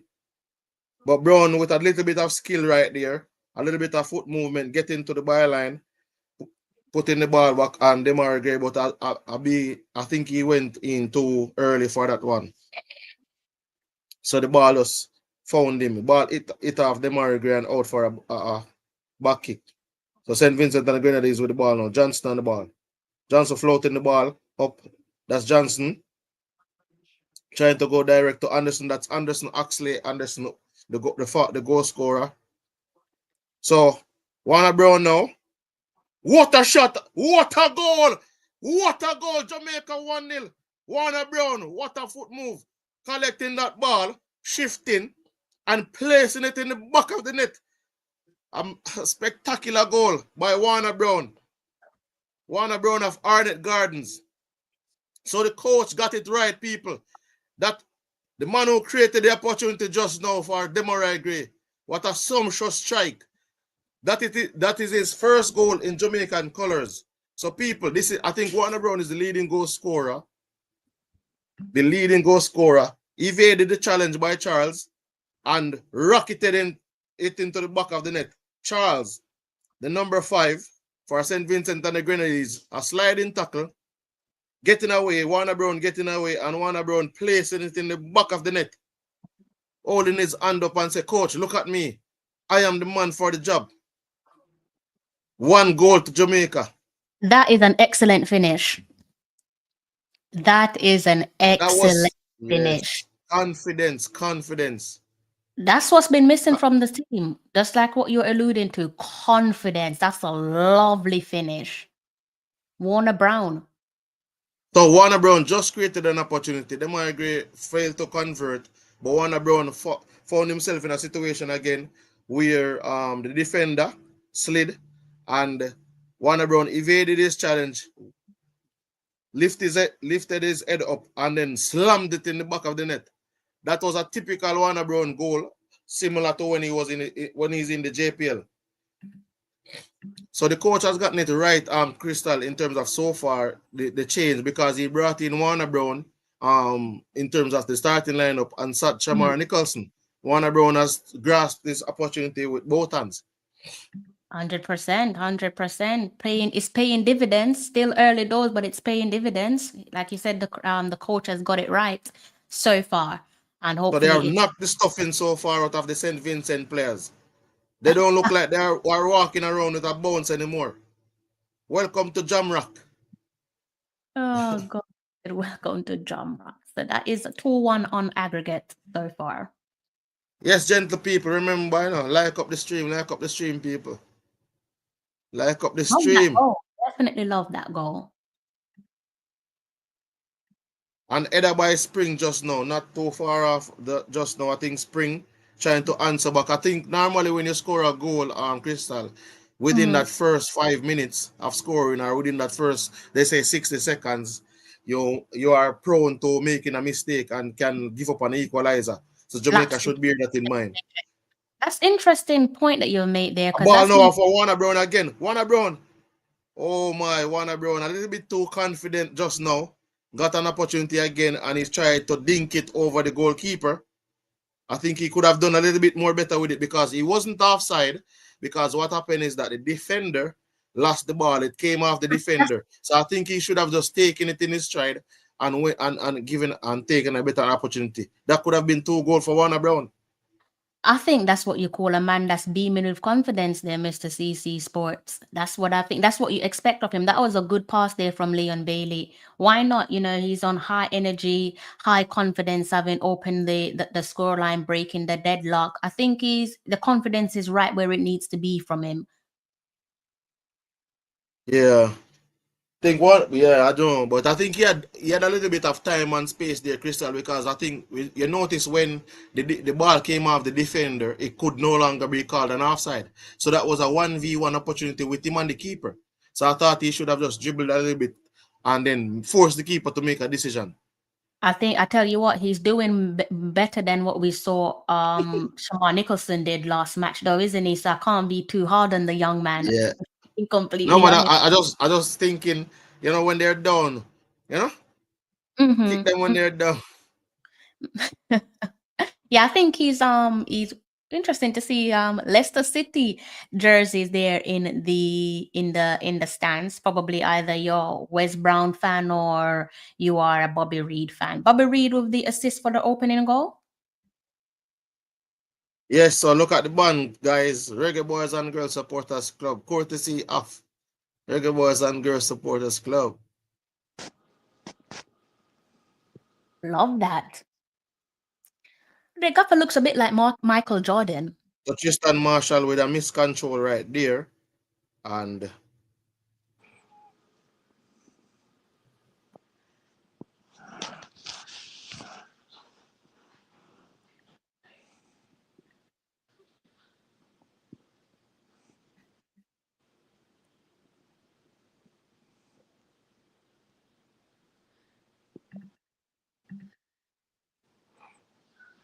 One thing about Latiba there, them feisty, always in some little contention. You notice that? Can you guys hear me? Yes, Mr. Ballin, we can hear. Yeah. What'd you make of the goal there from Brown, Mr. Ballin? Well, remember I say he's going to score, What's the lottery number? The lottery number? Number. Tell you after I play. Okay, that's good. Gotta keep this consistency. I think people want to know that Warner Brown, this is his breakout season in the JPL because he actually is on 18 goals in 26 games. The season before he would have scored 2 goals. So I think right now this is his breakout season, and just I think even Crystal, when he was playing in the friendly game against Trinidad, I was looking for him to be a little bit more aggressive because he's the informed striker right now. He's the best striker in the Jamaica Premier League. Let's allow me to just have a brief little moment here, CC, then I'll hand it over to you for your leading commentary. Guys, again, if you're watching on Talawa TV, Sports Down the Middle, CC Sports Lab, or the Reggae Boys and Girls Supporters Club, please hit the like button. It does not cost you a penny. If you do happen to pay a fee, address it to Mr. Issa Allen, the president of the Reggae Boys and Girls Supporters Club. He will pay the fee. I'm almost certain that there won't be a fee because it doesn't cost you a penny to hit the like button. Okay. Also hit the subscribe button, jump in the comment section, hit the subscribe button and get to chatting with the rest of the guys and girls in the chat. Okay. Back over to yourself, CC. It's all right now. So just a while ago, Pinnock looking for Bailey. So Bailey got the better of his defender, but I think a miscued pass just now, and it was cleared by Charles of St. Vincent. So free kick for St. Vincent. A foul by Isaac Hayden, breaking up the play.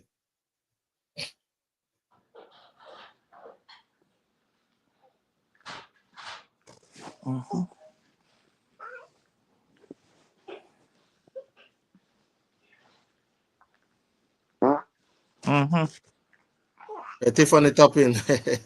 Huh?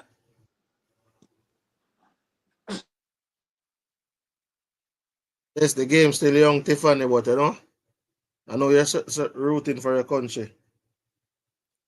The free kick looking for Stuart just now by St. Vincent, but the Reggae Boy shepherds it out for a goal kick.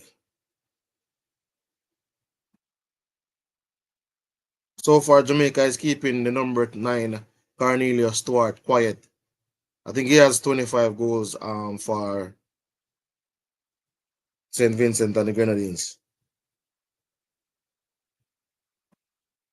Brown on the ball again. Just pass it to Demarai Gray. Bailey on top of the box. Clip into the last post. A header. from Bobby Reed straight into the arms of the goalkeeper. That was another good opportunity, I think, went a begging. And as they say, Jamaica with their tails in the air.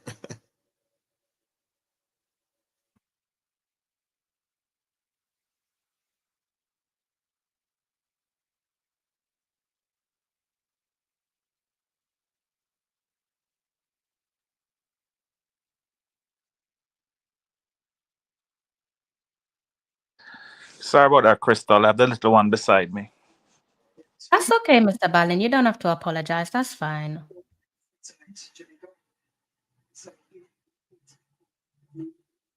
Mr. Lab, I think I can hear some commentary in your background, sir.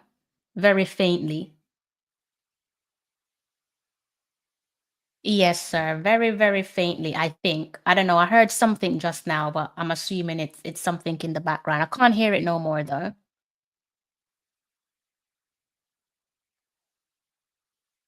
There's a Pinnock on the ball. Blake just passing it to her, and Pinnock passing it back to Blake. They're trying to pass from outside the box. Blake launches it wide for Lottie Bodier. Lottie Bodier passes it back to Pinnock. Pinnock looking around for an option. Passes it diagonal. So trying to pass around the press. Demarai Gray right now on the ball in the middle of the park. Passing it out wide to Leon Bailey. Leon Bailey on the edge of the box. Trying to create something. 1v1 with Marshall. Can he beat his man? Cuts inside. Floats it out to Lottie Bodier. Overlapping. That one was a bit over it. I think that one was a bit over it, guys.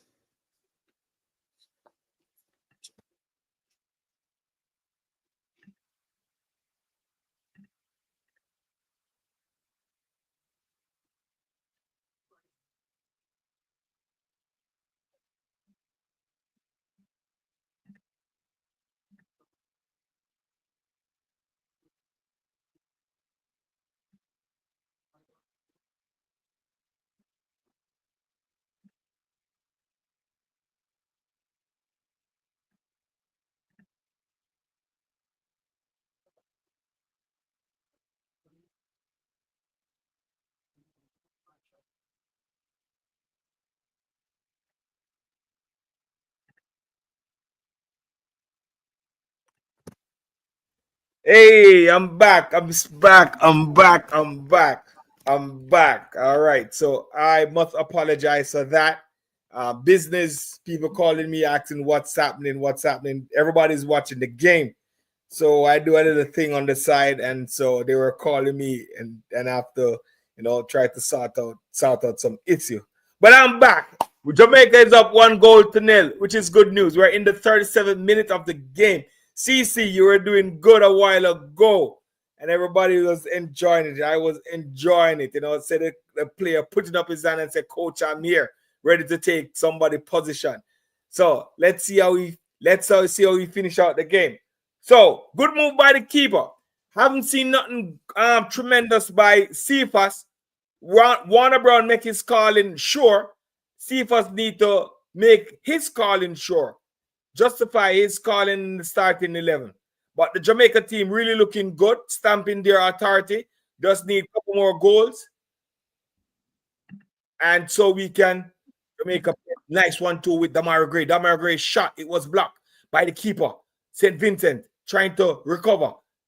Now the ball is playing down. St. Vincent trying to get away, but Isaac having the defender in his track. Now this is what we want to see. Take one from the team. You understand? Isaac doing a beautiful job stopping the player in his track. Good move by Isaac Hayden. That's how you do it. That's how you do it. You don't let a player go away. You take one for the team. Now Isaac with a yellow card in the 39th minute of the game. Warner Brown is down, holding his foot. Hope it's nothing too serious. It's not a serious injury. But the Jamaican team leading the contest 1-0. 2-1 on aggregate. This seems good. We're on our way to the Gold Cup. They are packing their bag, taking out their clothes, putting it on the bed and everything. So I wonder if we can make that trip to the 2025 Gold Cup. Everything is in place. They're on the corner talking to their friend that they're believing in the summer for the Gold Cup. 2-1 on aggregate. All right, Ronald Barnes is walking out the field. They're asking if he's okay. He said, yes, I'm okay. A little banged up. Nothing that a magic spray won't do. So get the magic spray, coach. We need Warner Brown back on the field. So, CC.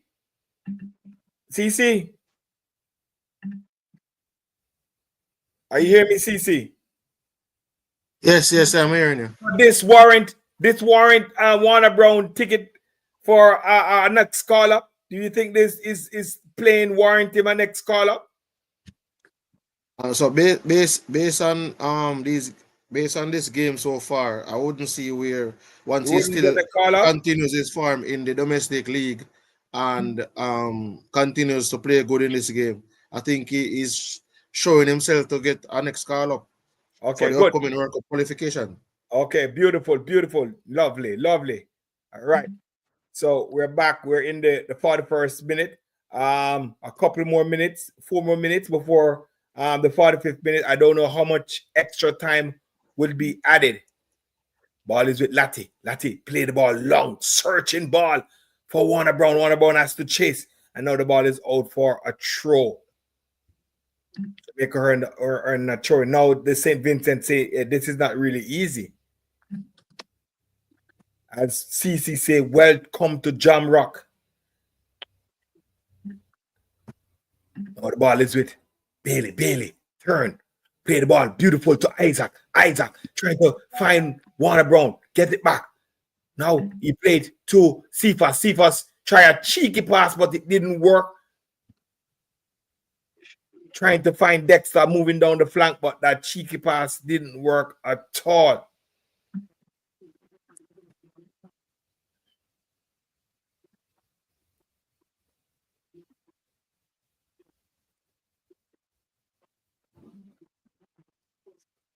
Do we need another goal going into the halftime? Yes, definitely. I would love to see another goal.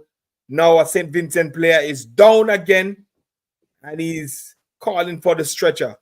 I don't know why he decided to come on the field. Why he didn't stay off the field? Yeah, come off the field, man. What's wrong with you?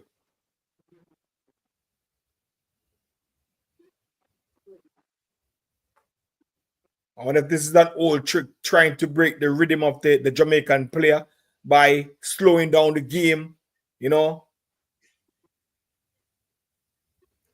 We know this one from the playbook. Trying to break the momentum of the other team playing. If they're playing fast and good, you know, you try to slow down play. Get it back to your speed.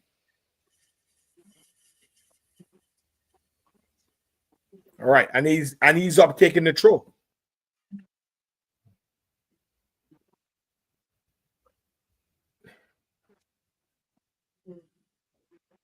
All right, the ball is with, and it's infringement by Cephas.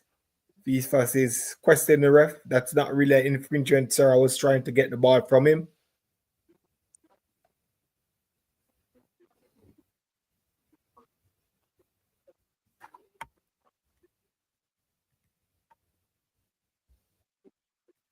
All right, must say big up everybody where you're watching from. If you're watching from the UK with Talawas TV, big up yourself. If you're watching from Jamaica, CC Sports Lab, big up yourself. And if you watch it from the US with Sports Down the Middle, big up yourself. Big up everybody. And that's Jamaica leading the contest 1-0. A square coming into the back post, coming over, cut out by the Jamaican. Now, Damar Gray decided to push forward, play the ball up. Trying to find, didn't work. Did Jamaica win the tackle? As referee that was attacking right, crunching tackling before you. Wasn't a foul. The referee decided to play on. St. Vincent, growing in confidence, swarming by the Jamaica player, making a defense. Ball is still with St. Vincent. Right at the corner of the 18-yard back. A shot coming in, square coming in, back post, but it was out for a goal kick. Now 3 minutes of extra added time to this one.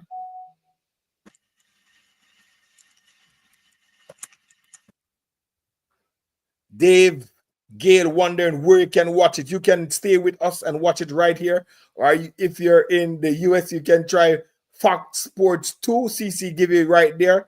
In the Caribbean, ESPN. So there you are. Where you are, Dave, just tell us where you are so we can give you the better place to watch it. As Andre Blake booted ball out.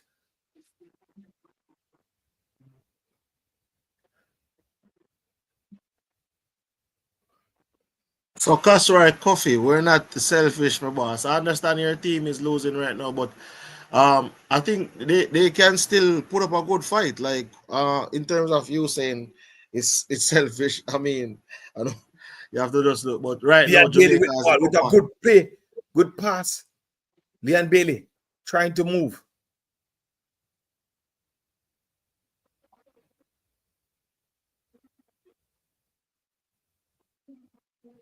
Leon Bailey played the ball right around to Bobby. Bobby played the ball to the Lambekisa. Lambekisa played back to Bobby. Bobby trying to find Cephas on the move. Cephas inside and a shot, and it was a wonderful save by the goalkeeper. Wonderful save by the goalkeeper. Jamaica earning themselves a corner. Good play I don't think Cephas. Go ahead. I don't think St. Vincent can cope with the pace. I think because you have injected Ronaldo Cephas in the starting lineup, yes, and Warner Brown is a bit pacey as well. I think St. Vincent is struggling in the back line every time Jamaica gets fouled. Corner coming in clear by the St. Vincent team. Jamaica trying to win it back, but the ball play up in the St. Vincent half. Can the Jamaica do something with it? Good tackle up by Cephas. And then the referee say it was an infringement, which was not an infringement.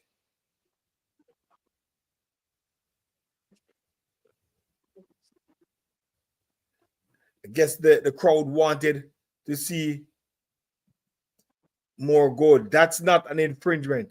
You go right in front of the player. So a bit of information for the viewers.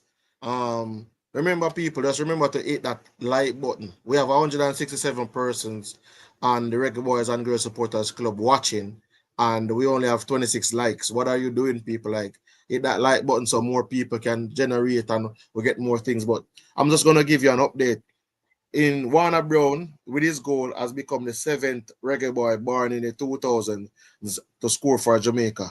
So you have Lamar Walker, Dujan Whisper Richards, John Russell, Deshaun Bernard, Kaim Dixon, Dexter Lembiki. So that's 6, and now Warner Brown joins that elite or select few of players who are born in the 2000s. That means these are players that are 25-year-old or younger.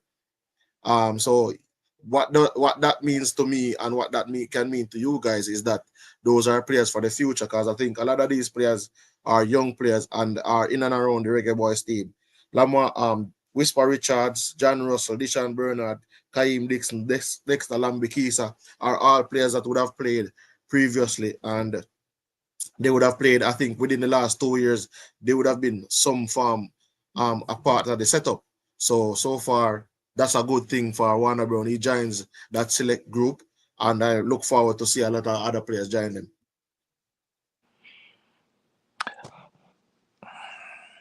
All right, so it's halftime, and so CC, halftime, nice little information. Can you give us a brief summary of the first half, and tell me what do you think, and if the coach should make any changes going into the second half? And then also I'll ask Mr. Balini. Mike, right? Mike, yeah, Mike, yeah. Yeah, Mike. I asked you your opinion on the first half. CC, you're up. Just give us your opinion on the first half of the game. Yes, so my opinion of the first half of the game so far. I think Jamaica has played in patches. I see where the St. Vincent and the Grenadines team seems as if they was coming out a little bit more. I think the coach, by virtue of changing the player personnel and bringing in the speedy winger of Ronaldo Cephas, Hendrickson would have saw that he gave issues when he came on in St. Vincent and the Grenadines. So I think he was a little bit more hesitant in terms of going forward as much as they did in the first leg. So for me, the only thing, the issue, like Jamaica got one goal, and I think Warner Brown, because on virtue of him scoring that goal, got a second opportunity where he had time and space and could have made a better decision and scored a second goal. I think Bobby Reid, with that opportunity, that's our next opportunity. That's like 3 opportunities right there. Could have made a better decision with his opportunity as well, and that should have found the target and hit the back of the net. And Jamaica had 2 more opportunities. Ronaldo Cephas and that save from Christopher. That's 4 opportunities. I think that was 4 big chances. A 5th big chance was the Demarai Gray, the one that Rana Brown would have passed. So far, I think Jamaica has dominated the game. But the one thing that I would like to see Jamaica do a little bit more is to try to build attacks. So I think the biggest issue that Jamaica has in terms of us playing each from game to game is that we're not trying to build attacks. Other teams are building attacks. In terms of us building, playing through the lines, try to play through the wide areas, try to go around the press. Some of those things need to be identifiable. I think because when you look at the players that we have at our disposal and the players that they have, you can see that our players are better players. But in terms of how we are playing the game itself, I think that we don't see that pattern of play yet. And I think until Jamaica gets there, that's where we're going to struggle. So we need to build. In the second half, I want to see where Jamaica is trying to build the attacks and playing through the lines, playing around the press, beating the press, playing in the wide areas, playing in the channels, and actually showing some form of method in terms of how they are creating opportunities. Yes, opportunities are coming, but in terms of how we are creating opportunities, I want to see it in which, if it is USA, Mexico, Panama, Costa Rica, Honduras, any one of these teams that we are playing, I would like to see us playing in such a way that we are creating opportunities against those opportunities can translate to the bigger teams. So far, I think some of these opportunities are opportunistic opportunities, which wouldn't translate to bigger and better opponents. No disrespect to St. Vincent and the Grenadines, but that's just my take. Okay, beautiful, beautiful. So, Mike, tell me what's your summary of the first half, and should the coach make any changes going into the second half? Well, based on the bench, and I need a next winger because, like I said before the game started, Cephas seemed to play better when he comes on when the other team is tired, like in the 60th minute. But my summary of the game is that Jamaica need to play faster. They're playing too slow, and they give the defense time to set up. And we have speed with the 2 forwards are fast, Liam Bailey fast, Bobby Reid fast. Who else is there?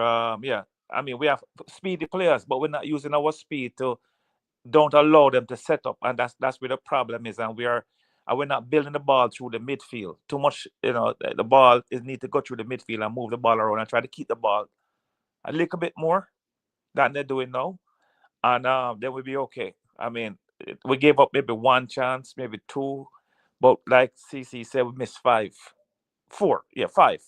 chances.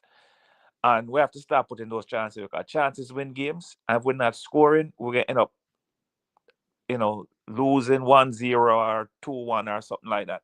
When we get an endless number of chances. This reminds me of the game against Cuba last year when we get about, endless amount of chances and don't score.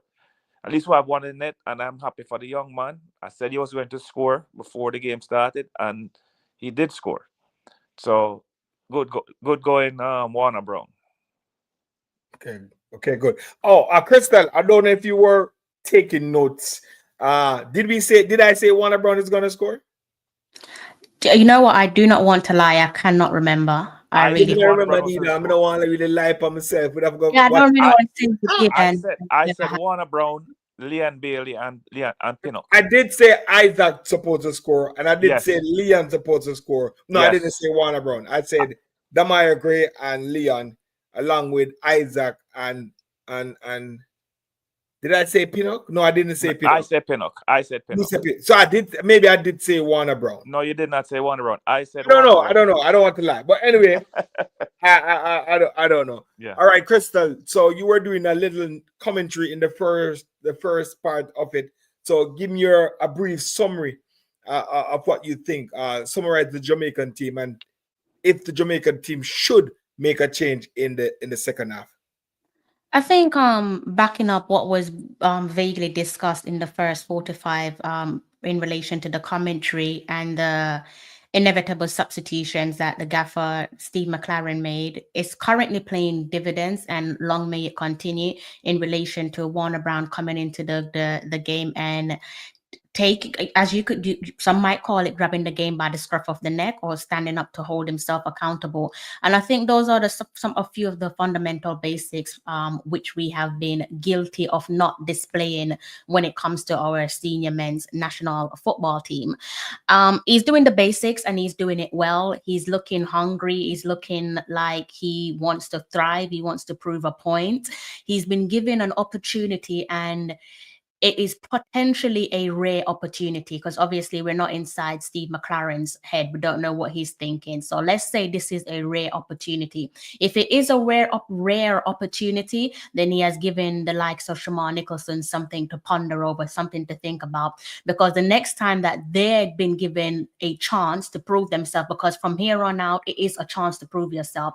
If you come Definitely. around, Nicholson, I'm a massive Boza fan, but if you come back into this team and piss about and not finish your dinner and not devour what's on the plate in front of you, the critics will be coming for your head top, because Right. here you have Warner Brown, young, fresh, hungry, and he's doing what is expected of him, which is to find the back of the net. And that's something that we've not really, I'm watching some highlights of him at the moment, hence looking to my right. That's been something that we've not been privy to seeing over the last couple of I'll just say it just in general with the reggae boys, that burning desire there, that ability to be potent, it is something that's been missing from our jigsaw puzzle. So he's doing the right things, I think. The confidence is clearly there, and for a player that plays in his position, that's what you want. You want confidence, and you want the confidence to lead to goal or goals. So he's on the right path, and like I said, long may it continue. So in terms of how we're looking in comparison to leg one, I think we're looking, there's a few glimpses there, not overall, but there's a few glimpses there where you can see that bit of urgency with the Reggae Boys. I think they're probably understanding that St. Vincent and the Grenadines is not going to be a walk in the park. They're not pushovers. That's not to say that's what they thought of them in the first leg, but there is more urgency in this leg to go out there, have the desire to get the job done. Fair play. Big up St. Vincent and the Grenadines, because currently it is 2-1 on aggregate to Jamaica, meaning Jamaica would sail through to the CONCACAF Gold Cups, but they've probably put us in a position that not many expected us to be in at this point of the game, over 2 games now being played. So big up St. Vincent and the Grenadines. It is I wouldn't call it island rivalry, but it is island versus islands. You know, big up St. Vincent and the Grenadines. Yeah, definitely. Yes, it's really island verb. But as when people look at the both teams, they would look at rankings. One is ranked 100 and something, and one is ranked over set. So they're looking at rankings. Jamaica is ranked more higher, so they say, yeah, Jamaica should just, it's a walk in the park, you know, get this out of here, you know, hitting that home run. But we see the first leg was not like that, not like that at all. We left there by the skin of our teeth with a goal apiece, right? But right now we're still having dominance over them. We have a goal to show for it. Could I have 3 goals to show for it? But we have 1, which is good. And then hopefully in the second half, things change and we just stamp our authority, because they're not going to sit back now. They're going to attack. And is this good for us? Maybe the game can be a little more open. You understand? And Damar Gray and Leon Bailey can do something. You understand? And yeah, Warner Brown getting another goal. So hopefully they're coming out attacking because now their back is against the wall. You know, their back is against the wall and they have to come out. They can't lie down now. They have to come out. The coach is going to tell you, yo, you need a goal. You understand? So you have to push. So let's see what's going to happen right about now. So that is none of my goal scorer that I've predicted I've scored yet. I still have 45 minutes to go for one of them can even pop up a goal. Mr. Bailey, do something for me now. Mr. Gray, do something for me now. Somebody do something. Come on, do something for me. Right about now. You understand? Do something for me. So, CC, I'm going back to you. Do you have any stats on the game concerning possession, anything of the sort? Or after do it? CC, any stats? Saying currently in terms of the game right now. Possession, you know, shot takes, that goal, corner, kick, anything. CC, don't worry about it. I'll do it because So, good. Beautiful lady Crystal. I can give you and then Crystal can pull it up as well. Yeah, go ahead. The key stats you can look at is 9 shots. 9 shots for Jamaica, leading in shots to 4 shots for Crystal is have it on the screen. Yeah, 4 definitely. shots for the St. Vincent and Grenadines team. 4 shots on target for Jamaica. As I was mentioning earlier, that was the shot for safest. The Warner Brown goal, the Bobby Reid attempt, and I think the other attempt by Demarai Gray. Those were the 4 opportunities that I was talking about that we would have gotten, and I think should have done better. Jamaica with 60% possession, the St. Vincent and Grenadines team with 40% possession, 208 passes completed by Jamaica, or attempted by Jamaica, 136 attempted by St. Vincent. 80% of Jamaica's pass made it to their designated person. 72% made it to the person St. Vincent was trying to get. That is the pass accuracy. Fouls committed by St. Vincent, 4. 9 fouls committed by Jamaica. Yellow cards, 1 apiece. Corners for Jamaica, 2. Offsides by St. Vincent, that's 2. But in terms of like the overall, in terms of attack, Jamaica with 3 shots off target, as I mentioned before, 4 shots on target, 3 shots off target by St. Vincent out of their total 4 shots. 2 shots were blocked by St. Vincent. That's for Jamaica, and 1 shots were blocked by the Jamaicans from the St. Vincent. Defensive wise, Jamaica has won 54% of their tackles, while St. Vincent has won 72% of their tackles. It's expected that St. Vincent would have been the team that is more defending, so they would have 3 saves by the keeper, 9 clearances, 3 interceptions, 2 blocks. To Jamaica, 5 clearances, 2 interceptions, 1 block, and no save by the keeper. So overall, the stats is corresponding with what our eyes have told us, where Jamaica has dominated the game so far. All right, definitely. All right, so we're back to the game. Kickoff is off, and it's infringement on the St. Vincent player by Ethan Pinnock. All right, so we have a free kick for St. Vincent and the Grenadines. And I just want to say the St. Vincent team make a halftime substitution. The number 3 was out and the number 2 came in. So 1 substitution made so far, and it's from the St. Vincent team. And now it's a spot kick, a little above the 18, ball coming in, save, and it was beautifully held by Mr. Blake. No harm, no foul. Ball is out.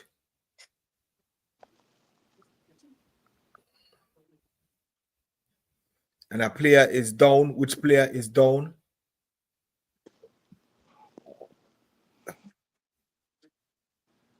Damar Gray is down.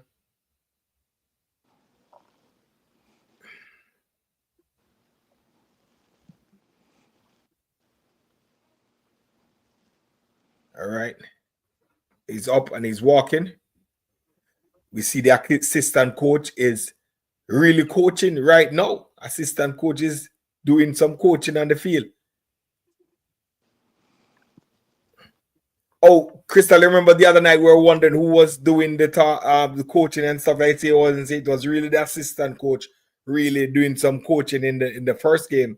And now we see him again doing some coaching again in this one. That's good to see. Now it's a throw-in for the Jamaican team. Ball is with Bobby. Bobby has the ball played down to Ethan Pinnock. Ethan Pinnock has it played right back to goalkeeper Blake. Skipper. Pass it back to the number 6.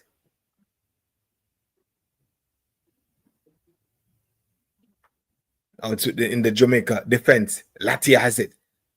Looking for a play. Jamaica telling them to come for the ball.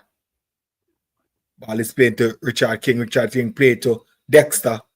Not a good pass by Richard King right there. But it was handled back by the Jamaicans. Now the ball is with Ethan Pinnock. Ethan Pinnock played to Isaac. Isaac, better ball to Dexter. Dexter can turn, do what you want to do. Try to boot it up. Trying to find. Ball is now played in the middle by Bobby. Bobby finding the wonderful Cephas. Cephas, what can he do? Can he get to that? No. Jamaica earned a corner. Cephas couldn't get to move, and he earned a wonderful corner right now. Now Jamaica with the first corner kick of the game. We see the St. Vincent team fans cheering on in a small little patch. Tamara Gray is about to kick the ball now. Take it the corner. Moving the mic a little bit. Can we get a goal? Now the referee coming to see us and say, don't try to block the keeper. Don't try to foul the keeper. And Tamara Gray with the corner now. Corner coming in. Defended by the St. Vincent team. Ball plop in the air.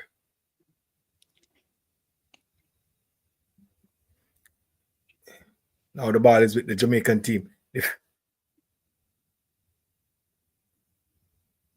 Now that was a poor decision by Dexter. Dexter should have changed the ball over to the other side of the field instead of trying to play it back on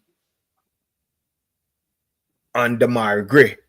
Now it's a throw for the St. Vincent team. And it's a throw now for the Jamaican team.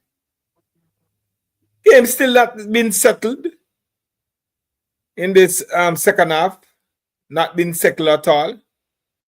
Let's see who can get this ball game under control. Well, it's now with Richard King. Richard King driving up the pitch. Finding Dexter. Dexter. Long searching ball. And it would have been offside if Damar Gray touched it, so he left it, roll right back to the St. Vincent keeper. And the field is holding up properly. The field is holding up properly. I wonder if the Jamaican team can start playing matches on this Sabina Park. It's not digging up like the stadium field.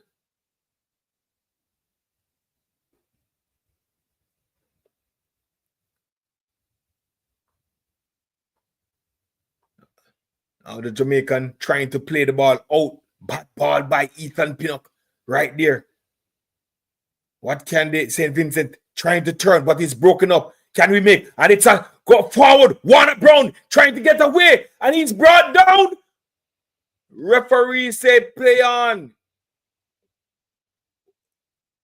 No, Warner Brown should have put your body more in front of the ball.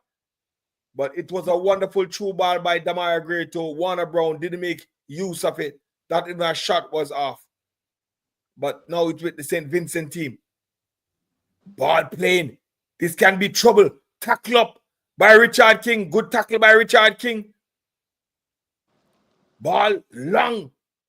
Searching ball for Cephas. Did he make it? And the ball throw. Good tackle by Richard King to break up that play. Warner Brown, his running was not good. Not good, Warner Brown. Running was not good. Could have make if you had put your body under better control, could have 2 goals now in this competition. Now it's with the Jamaican team. Searching ball again. Up in the air. Drop into midfield. Nice ball to Billy. Oh my God! Billy with an opportunity, but hesitate. And the ball came off the foot and he couldn't get to fire the shot. He hesitated. Leon Bailey, a good ball by Damari Gray. Bailey hesitated a while ago. Hesitate. Should have just rifled that one in. But he hesitated right in front of the goal. Jamaica getting the chance. Getting the chance. But they are not putting them away.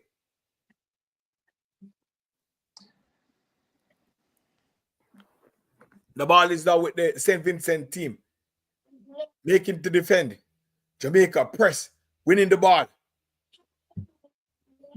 Now it's with Isaac. Beautiful move by Isaac. Sliding, gliding move by Isaac. The referee see an infringement and he gives somebody a yellow card. But it was a sliding move by Isaac. Showing his skill.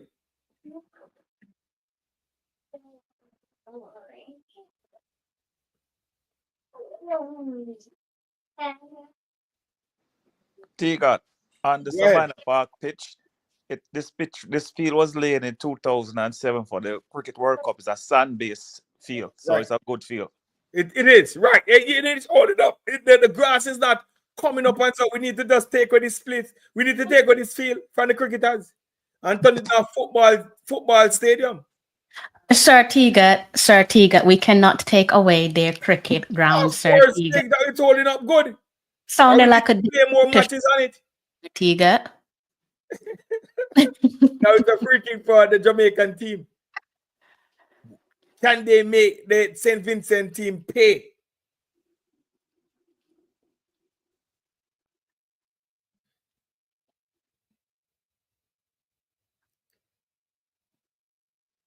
We're in the 54th minute of the game.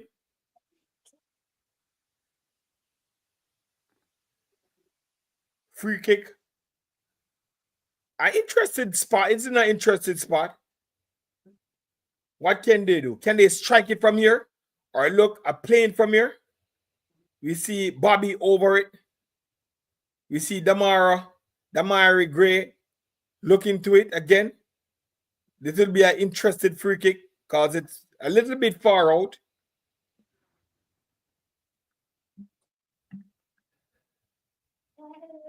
And it's right. Damari Gray kick it right into the wall. Right into the wall. Now it's a throw for the St. Vincent team. Poor free kick a while ago. Poor set play. Very, very poor set play.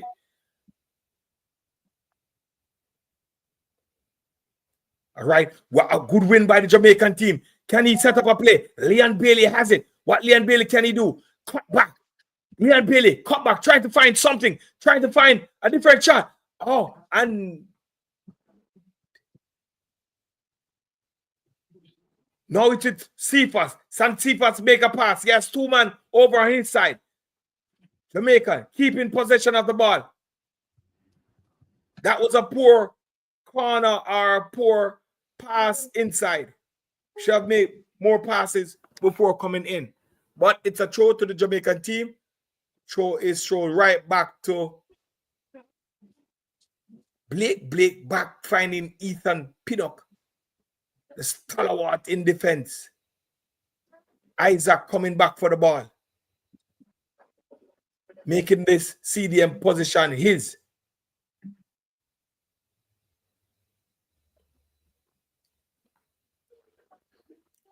Now Pinnock with a searching ball, looking for Cephas. Cephas controlled well.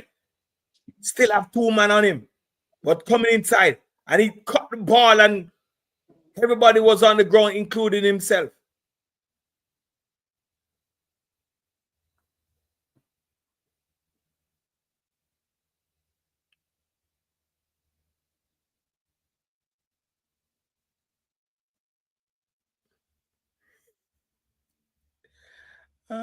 Oh boy. So Tiga, that is 6 chances gone a begging now. it's 6 chances gone begging.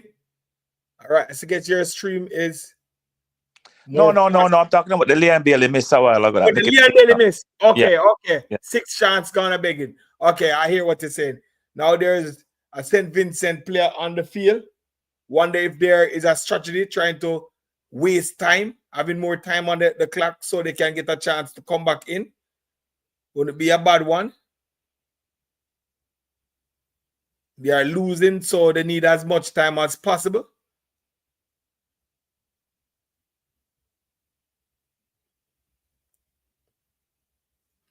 Wonder if the crowd is being pleased. Are they being entertained? Are you being entertained? Are you being entertained? Coming from the Galileator. I have a feeling that you snuck away and had a little sippy sip, Mr. Oh my God. You had a sippy sip. You did. Oh my God. My wonderful friend Errol is in Jamaica. I guess he's watching the game now. He shows picture that he's at Sabina Park watching. Big up Errol. He's enjoying himself right about now. Now it's with the Jamaican team. The Maya Gray.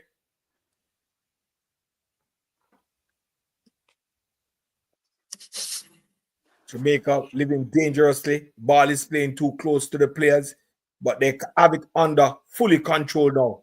Jamaica on the attack. Chip in, but right too close to the keeper.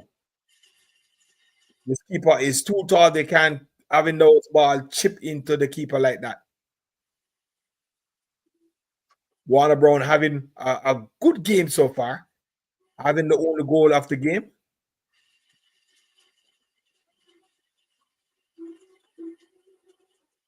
King with the defensive play the ball to Bobby. Bobby then have to play the ball to Lembikisi. Lembikisi play to Ethan Pinnock. Ethan Pinnock searching ball out, looking for Cephas. Cephas have the ball. Make a play to Isaac. Isaac to Latibodier. Latibodier play down to Cephas, but to Warner Brown, but he wasn't there. Now the Jamaica lose the ball. St. Vincent on the attack. Can they break up this play? Ball squaring in to the back post. And it's out for a throw. The player telling the other player, can't see. Can't see. While skipper is shouting at his player. He's not happy. He's not pleased. Tell him, speed up the game. He's not pleased right now. Andre Blake is not pleased with the players on the field. It's like they're cutting down the momentum. And Andre said, no, we need to speed it up. I think the coach should make some changes. We're in the 68th minute. Come on, coach. Put some fresh legs on the field. Put in a kind Dixon. Leon Bailey. Leon Tippy Bailey. Still on the ball. Play it back to Dexter. Dexter has it. Ball is playing back to Bailey. Wonderful 1-2 by the Jamaican team. Can Leon Bailey do something? Giving across a square. Wonderful ball. But not. That ball was playing too much back away from the player. And now a shot coming in. That ball was laid off.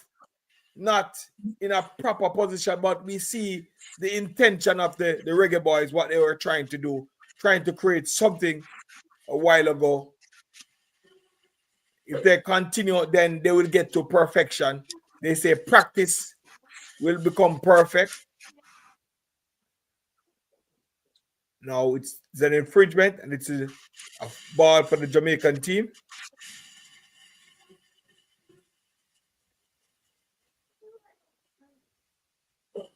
Ball is with King play to Lambikisa to Pinnock.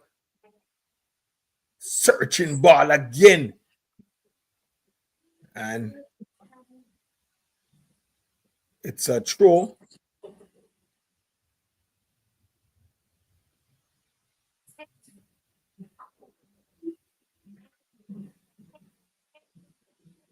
To the Jamaican. Bailey. And it's a throw for the Jamaican team again. As you see, some of the Jamaican team is warming up.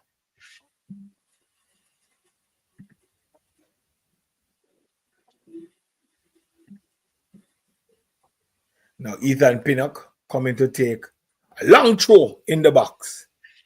The long throw of Ethan Pinnock.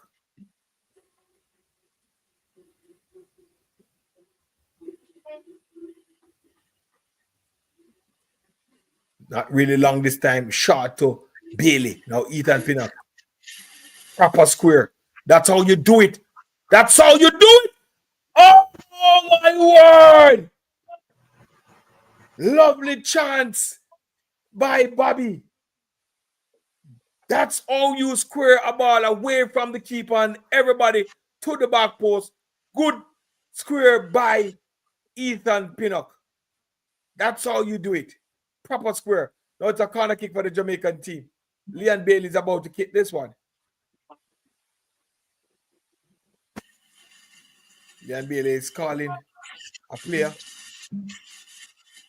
And the ball is kicked to Gray. Gray in a cross. Was safe.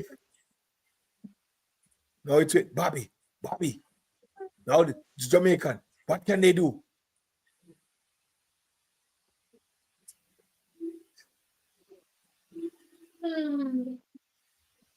Now I can see I see some things happening on the team. I'm seeing some things happening on the team that with Cephas is playing a little bit. This is why I don't like Cephas as a starter. I will say it in the commentary when the game ended. I'm seeing a little thing from him. I hope you guys are taking note. I don't think.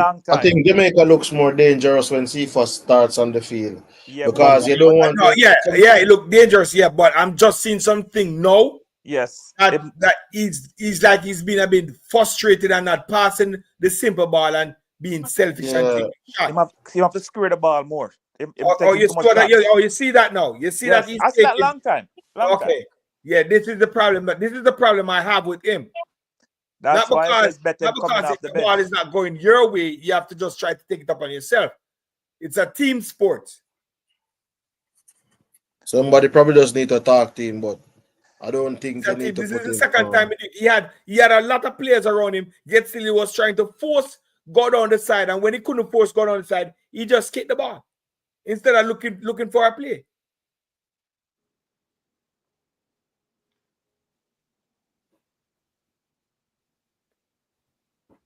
And I think this is the problem most fans have with Cephas. He play a little bit selfish. Yep. This is the problem they have with him. That's why I wouldn't start. Playing so hard to win over the Jamaican crowd. Just play the team sports. Just play it. That's team sports. It's not an individual sports.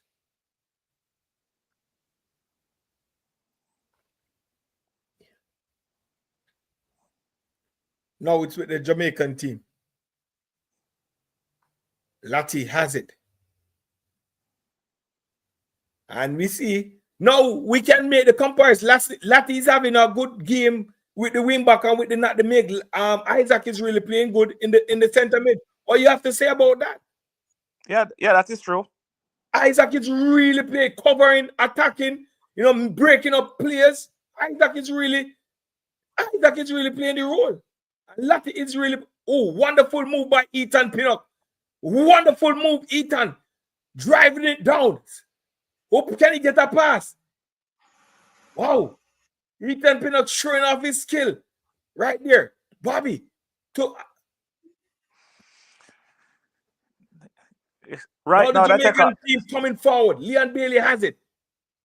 Cutting inside Leon Bailey. What can he do? Good play.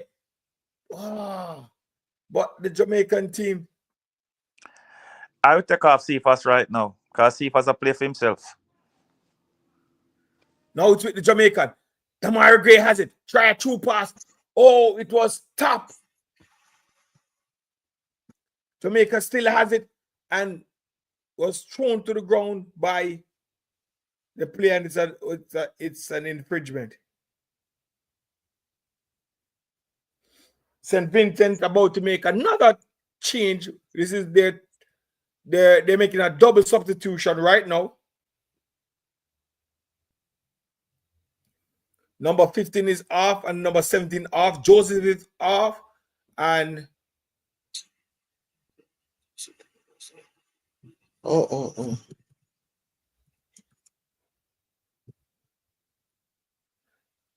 Jamaica need to make some changes now.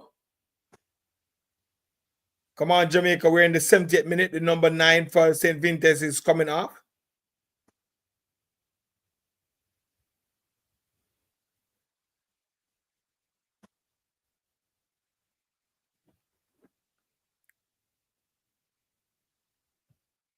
Stewart is off. Adams is in, number 7.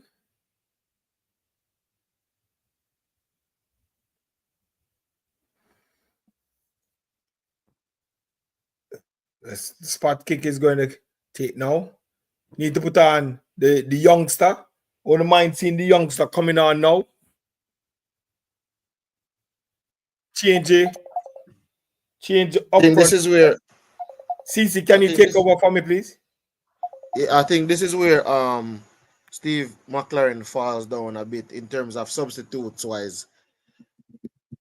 I think when it comes on to making substitutes, I'm not sure if he has grasped that as well as good as we would have thought we would have wanted him to as yet.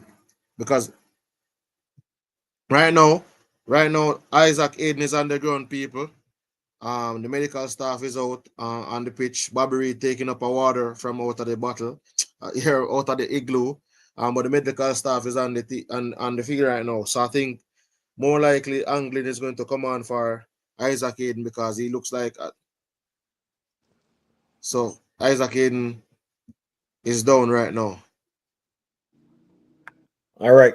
Thank you. The band is doing it. The band is doing its thing. Reggae Boyz and Girls Supporters Club. Big up on yourself. Yes, they are doing their thing. Lovely. They're doing their ourselves. Oh yeah. I think the coach should really make some changes now. We're in the 70th minute of the game. Ban is playing.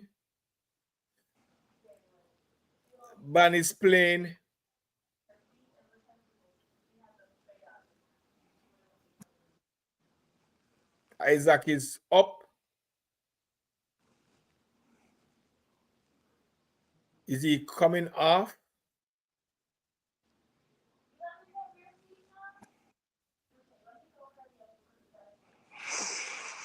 All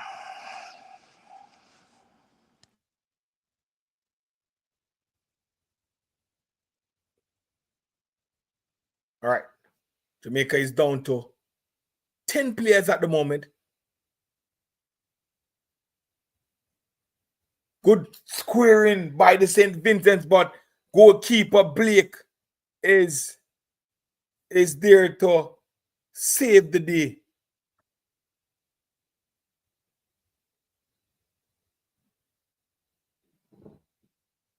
Jamaica still hasn't made any substitution yet. And this is worrying. Why has Jamaica even tried to change the attack line? Change up the attack line. Come on, coach.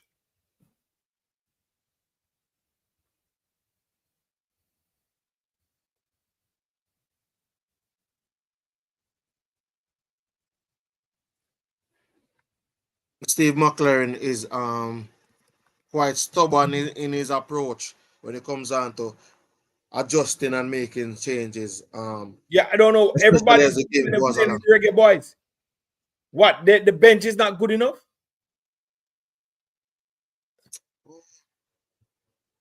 This is ridiculous. Now the Jamaica is with the ball. Jamaica on the attack. Bailey. He's down.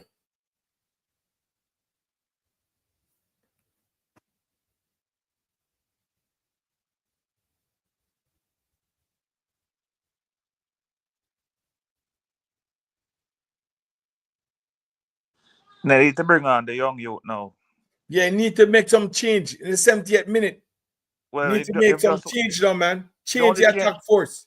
The only change I see is to remove Cephas off the field because I'm not You can't change Warner Brown. I think Warner Brown did his job. You understand? Put some fresh pair of legs up there.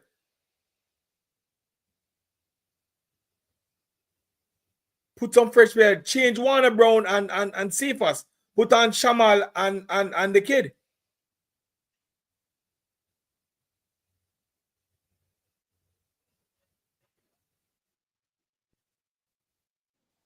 No, a corner kick by the Jamaican team. Damar Gray. You see, Cephas used to come on for Damar Gray now.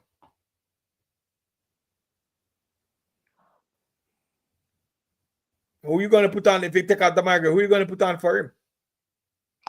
Why name that little young youth, man?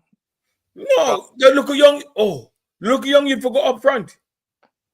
Because we're going to take off Warner Brown and we're going to take off Cephas. We're putting on Kaim Dixon and we're putting on Shamal Nicholson. I think about the bench now. The bench, there's no option on the bench. No, them at 6 forwards, remember. So that you have Shamar Nicholson and there's somebody else, but we are missing. All right, now the ball is with Latibody played right back to the goalkeeper. And good play by Dexter.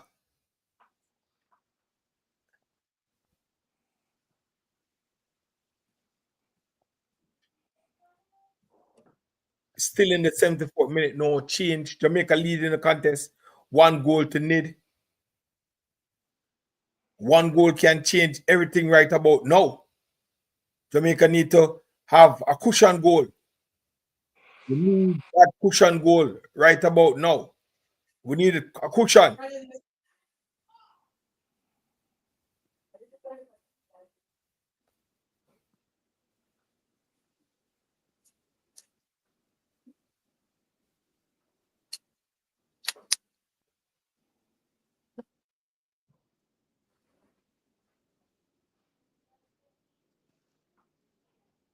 Now the ball is with St. Vincent.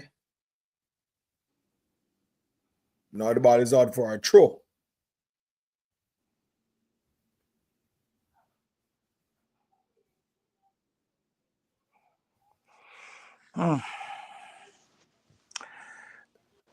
Jamaica going to play with this game until the man are tight up, Yeah, the coach need to make some changes. Coach need to make some changes right about now. What Jamaican coaches, everybody coach Jamaica the same disease. They like make change. Big up yourself, Gunners boss in the building.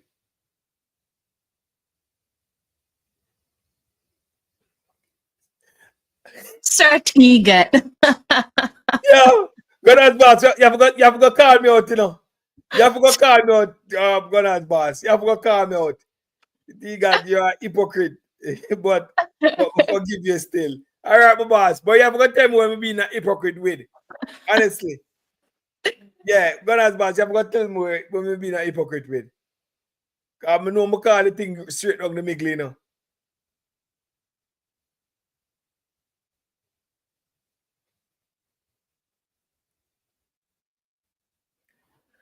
All right, so it's a free kick to the St. Vincent team in a very dangerous dangerous spot. Chip in to the back post. Blake coming to claim. And there was an infringement. Oh, Blake is okay.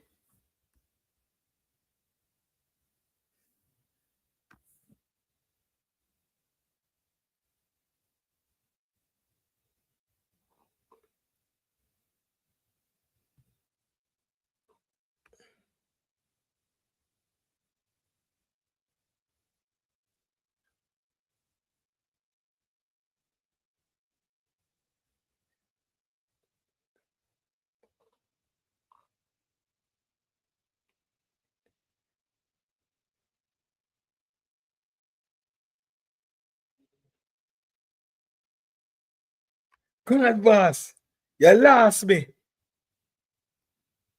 You lost me. All right, but we have to go talk. We have to go talk, you know. We have to go talk. We have to go talk.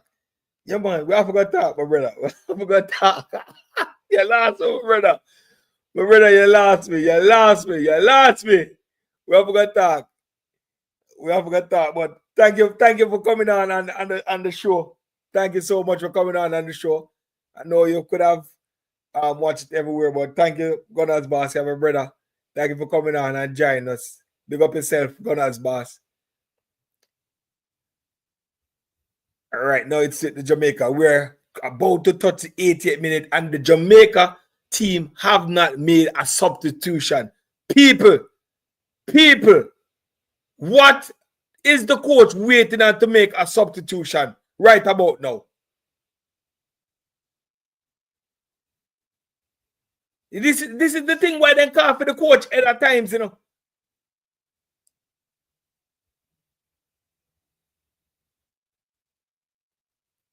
This is the thing that they call for the coach Ed. We're approaching the 88th minute of the game, and the Jamaican team have not made a substitution. Look at Cephas, wheeling and dealing.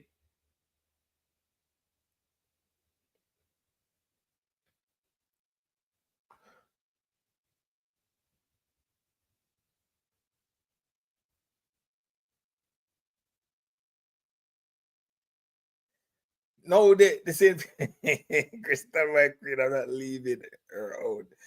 I'm gonna bring her a few bottles to her bar on my next trip to London. All right, my boss. Thank you.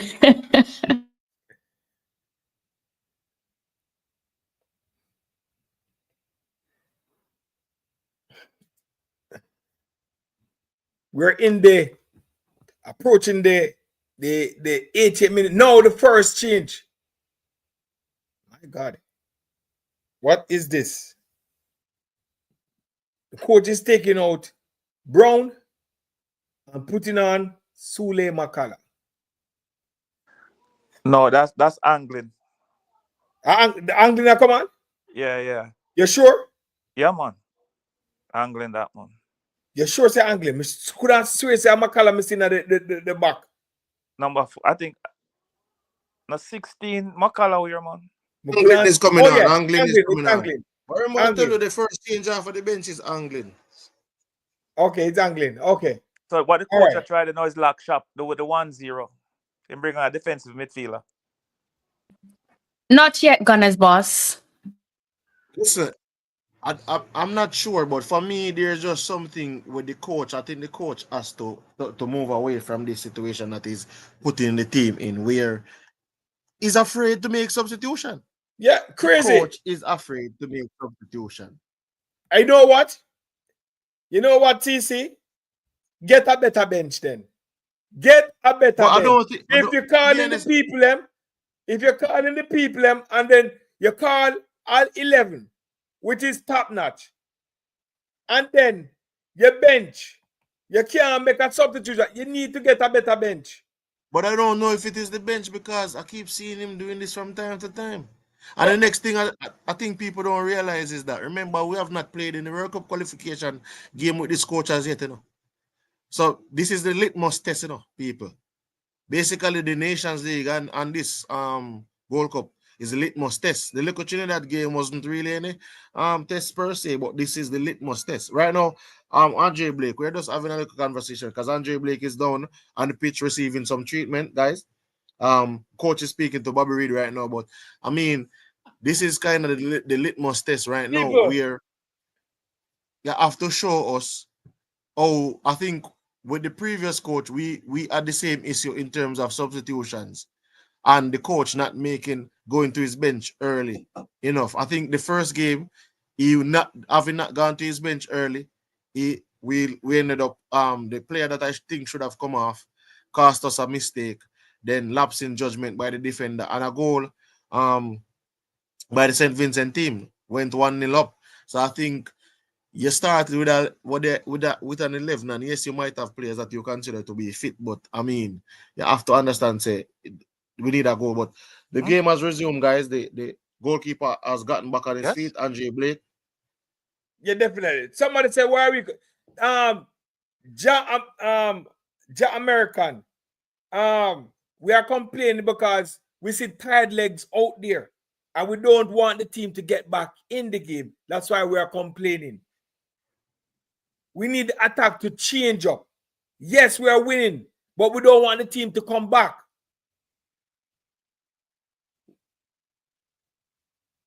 Oh, that's a cruel ball a while ago. Very cruel ball by Ethan Pinnock. That's a ball by Ethan Pinnock a while ago. Cruel ball to the goalkeeper. Cruel ball to the goalkeeper a while ago, Ethan Pinnock. That was a dangerous ball. Yo, the number 10, the fast, can you give me 50 likes on sports down the middle, please? You see it? 128, only 59 likes. I need some likes, people. Can you just give us some likes? It's a thumb button that stay like this. You're watching, just press the thumb button like this. For on all 3 channels. The Reggae Boyz and Supporters Club, Talawas TV, Sports Down the Middle, CC Sports Lab. If you're watching on you can't do maths again, T-Gat. Huh? You can't do maths again. 4. All 4. Sorry. But yeah, if you're watching the stream, this is what we're asking you for. Hold on. Hold on, T-Gat. Hold on. You saw the collision between Andre Blake and St. Vincent. I talk about player. it. Yes, it was an awful pass by Ethan Pinnock. Yeah, but that was a hospital ball, we call that one. Hospital ball. Yeah, it's an awful pass by Ethan. Hospital. And then Andre Blake is on the deck again. People. We cannot afford for Andre Blake to be injured. A terrible pass. But people, as I was saying, please, the thing in the screen, the like, it's right beside the share and the report and the click. Just click the one that said like this. This is all we ask. We've been here over 2 hours. And all we want is just the thumbs up button. That we've been doing a good job. You've been with us over 2 hours now. Please hit that like button. Please hit that like button. Please hit that like button. Hit that like button. Please. I'm asking you, please. We don't want a super chat. We don't want nothing. We just want you to hit the thumbs up button. So YouTube can send the video out. Once you're liking the stream, YouTube can send the video out. All right, we see that the St. Vincent team still making substitution and the Jamaican team only make 1 substitution. Go on, boss. May the people hit the like button. I beg you. All right, so Damian Lowe is coming on the pitch right about now in the 85th minute to close it off. So T-Gat, he make 2 defensive players now. He bring a defensive midfielder and an extra defender. So him done play offense. Why look like he might take out the number 14. He might take out Isaac. So I'm going to put, Lord Jesus. He might take out Isaac. Why the coach doing this? He might take out Isaac and put in Damian Lowe. Why the coach doing this? So you're going to have Damian Lowe playing center mid? No?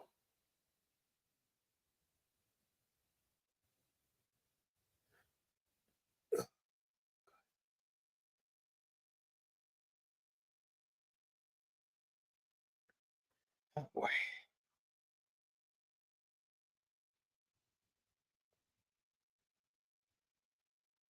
All right. It's with the Jamaican team. 86 minutes of the game. Can the Jamaican see this through?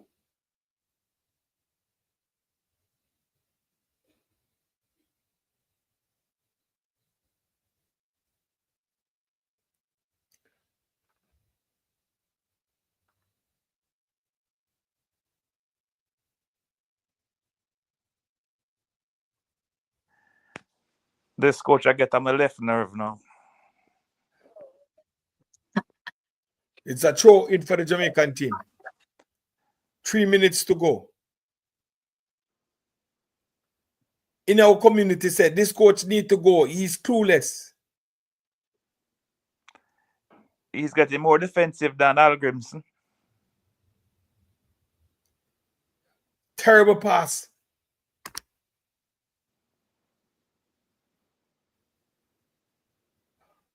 A yellow card for angling.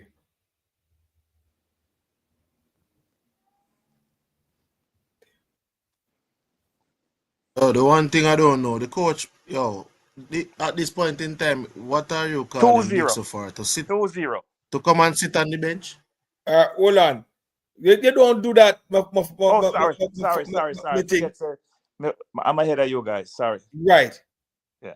All right. So it's with the Jamaican team.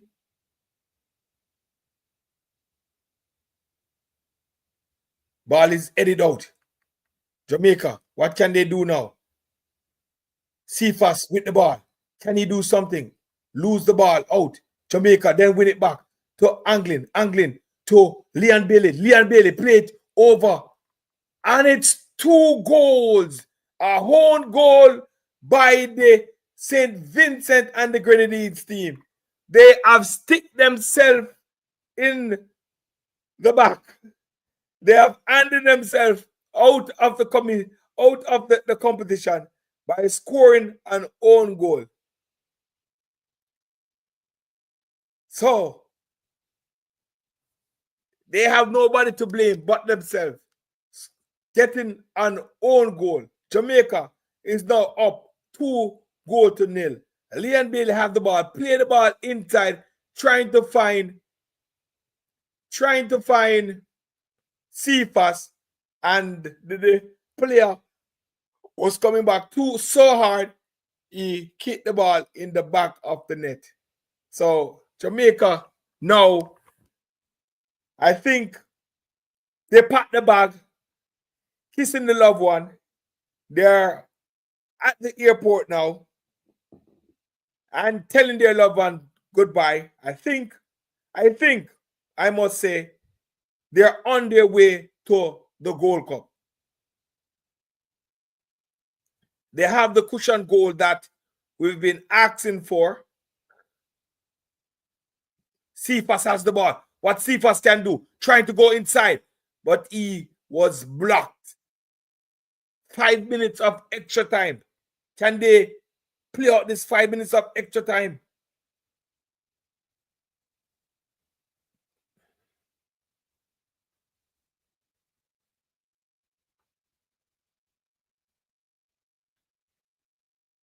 St. Vincent has the ball. Attacking.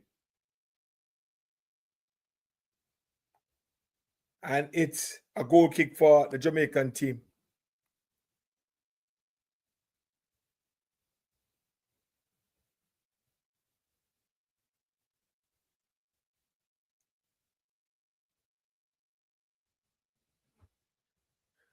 So it's a relief. The Jamaica team will be playing some football in the summer. Jamaica making a change. Gray coming off in the 90th minute, and the youngster in Kaim Dixon coming on, number 9. Disrespect that for me.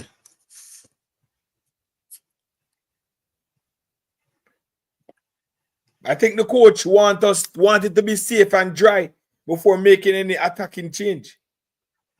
So then make a youth stay in England then, bro. Call youth to come put him on for 30 seconds. Well, there's a lot of players that should be stay. Don't call the youngster to complain for 30 seconds. Come on, Cephas. Experience is good. He's playing with the big boys. Training with them. Ball. Back to Jamaica. Cephas has the ball. Cephas playing the whole game.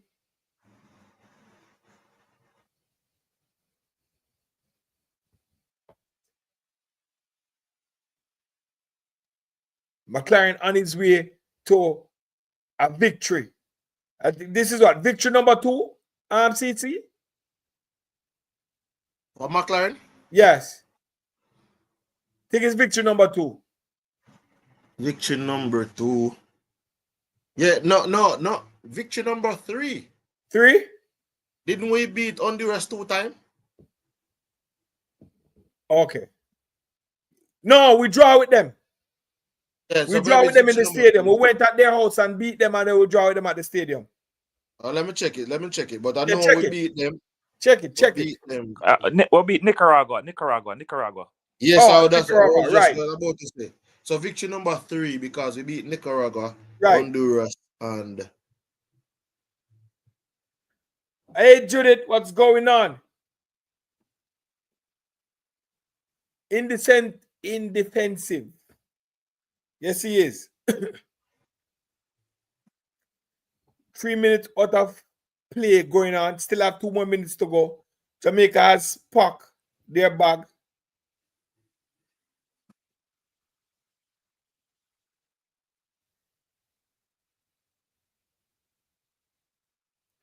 Oh, and it's 3. Wow. Let's see what's going on. Leon Bailey has the ball. Cross coming in. And Cephas got his goal. Cephas got what he was. Got what he wanted. But the play was done by the little kid, Kaim Dixon. Kaim Dixon did the work. Cephas got a him to go to slot in. Good work by Kaim Dixon. On it. Good work by Kaim Dixon. Now Jamaica is on their way to the Gold Cup. Kaim Dixon making that work. Put it right out back. And Cephas. Leon Bailey find Kaim Dixon. Kaim Dixon with that lovely control. Put it back in. And Cephas put it away. Good ball by the youngster. By not making the ball go out. And the Jamaica team is now 3-0. Good play by the little. So see, you see what the look 5 minutes though? would have come and do it earlier. He got an assist. The youngster got an assist. His first assist with the big boys.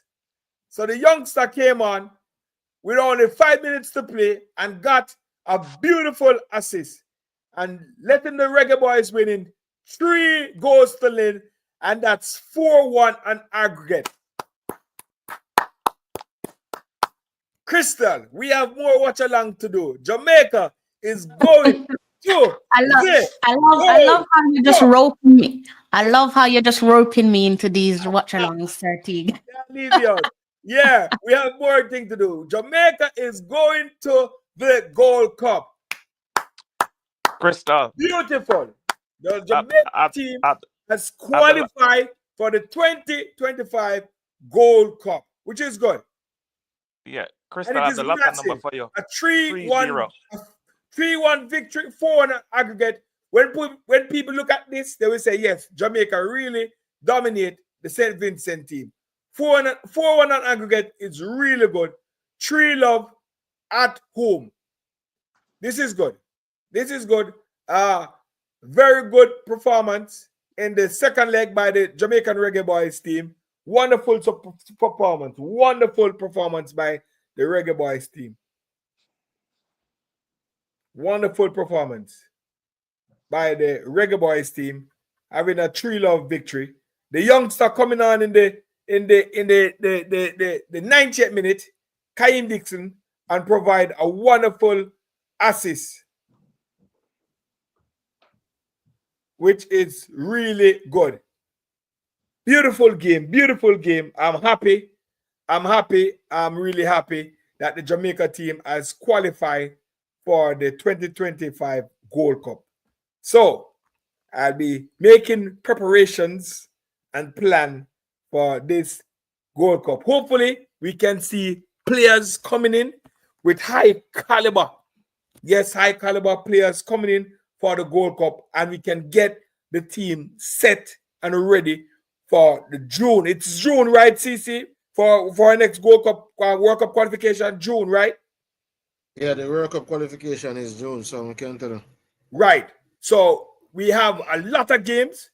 Steve McLaren can get his team up and running for the Gold Cup and chemistry and whatever formation they need to put together. They have the goal.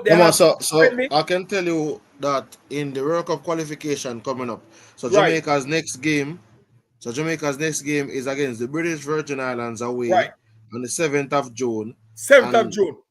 Yes, and we come back home on the 10th of June to play Guatemala. That's in the second round of the World Cup qualifications. Right. But before that, we have the Gold Cup, and we have some friendlies that they say that they're going to play. So the before team, what? Huh? Before what? Before the World Cup qualification. We have the Gold Cup first. So before no. We have the World Cup before the Gold Cup. The World Cup qualification games are going to be played before the Gold Cup.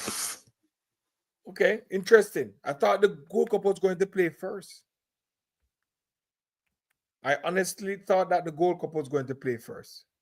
So let me just chime in quickly. Go ahead, Crystal. Go ahead.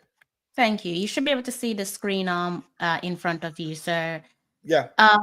Next up in June to be decided. We have British Virgin. We're taking on British Virgin Islands, and that is second round of World Cup qualifiers. Subsequently, on the 10th of June, again to be decided, we have another World Cup qualifiers, all in the second round against Guatemala. All right. So do that show the Gold Cup? Does that? They want me hold on. Let me give you the timeline, because so this window right now that we're in is the 17th to the 25th. March 2025 window. The next window is the 2nd to the 10th of June. So that is the window where we're going to play 2 World Cup qualification. And then after that, now we break 14th of June to 6th of July. That is the CONCACAF Gold Cup. So once we come back to come back to Jamaica and play Guatemala on the 10th, we have to find our way overseas to the US. I think that's where the Gold Cup is played. We have to leave and we have to play the Gold Cup the 14th. So the Gold Cup starts the 14th. That's 4 days after the Guatemala game. So it starts the 14th and it ends the 6th of July. And then after that, now there's another window in September, the 1st of September to the 9th of September 2025. There's another window, the 6th to the 14th of October. Then another window, the 10th to the 18th. And then in December, there's the African Cup of Nations. And then we go into 2026. So for 2025, the next window is the 2nd of June to the 10th of June, which we will play the 2 the World Cup qualifying games, as you see there on your screen. Okay.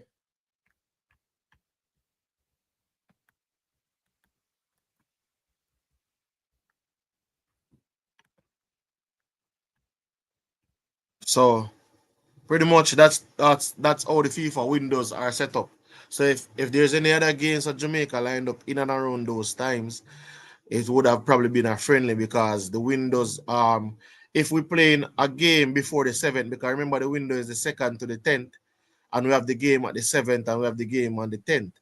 So if we're playing any game before the 7th, then that it would have to probably be like the 3rd or the 2nd when the window open right immediately. So I mean, there's a possibility that we could get a game in and then play the 2 World Cup qualification game, but I'm not sure if it can work like that. Can it work like that, Krista? I'm sorry, Okay. repeat the last bit of what Okay, you said. when is the all right? Sorry, Cece. When is the World Cup qualification again? The 7th and the 10th. Okay, and then the Gold Cup is the 14th to the 6th of July. Yes. From the 14th of June to the 6th Yeah, of for the July. 14th 6th of of July. June. So Which runs concurrently. The Gold Cup will be running concurrently with the Club World Cup. Yeah, so okay, so we'll be playing the World Cup qualification before the Gold Cup. Why I thought I had the Gold Cup before the World Cup qualification, but yeah. But anyway, we have to get our acts together. So beautiful win. So Mike gone. All right, so Crystal, over to you. Can you give us your summary of the game before we close off? Almost 3 hours. Very pleased that the boys got the job done. That was the objective of today, which was to qualify for the Gold Cup. So obviously we're pleased in that regard. I think one of these it's one of those score lines where it really does gloss over or papers over multiple cracks that we need to fix if we are to qualify for the FIFA Men's 2026 World Cup. I think we're a distance away from where we'd like the team to be. Towards the latter stages of the second leg, it became a little bit boring and desperate to watch, if I'm being completely honest. That's not to say I'm not happy with the result. I'm happy that we got the job done, but it became a little bit boring to watch. But obviously, as I said, the guys got the job done. But also, adding emphasis to what I've said, I think a scoreline like this doesn't paint the reality for what it is. If you're watching, if you're just tuning in and you see the scoreline 3-0 on tonight's occasion, 4-1 on aggregate, you're probably thinking brilliant by Jamaica, but in essence, in reality, it's not brilliant. We weren't brilliant. We still have a lot of work to be done.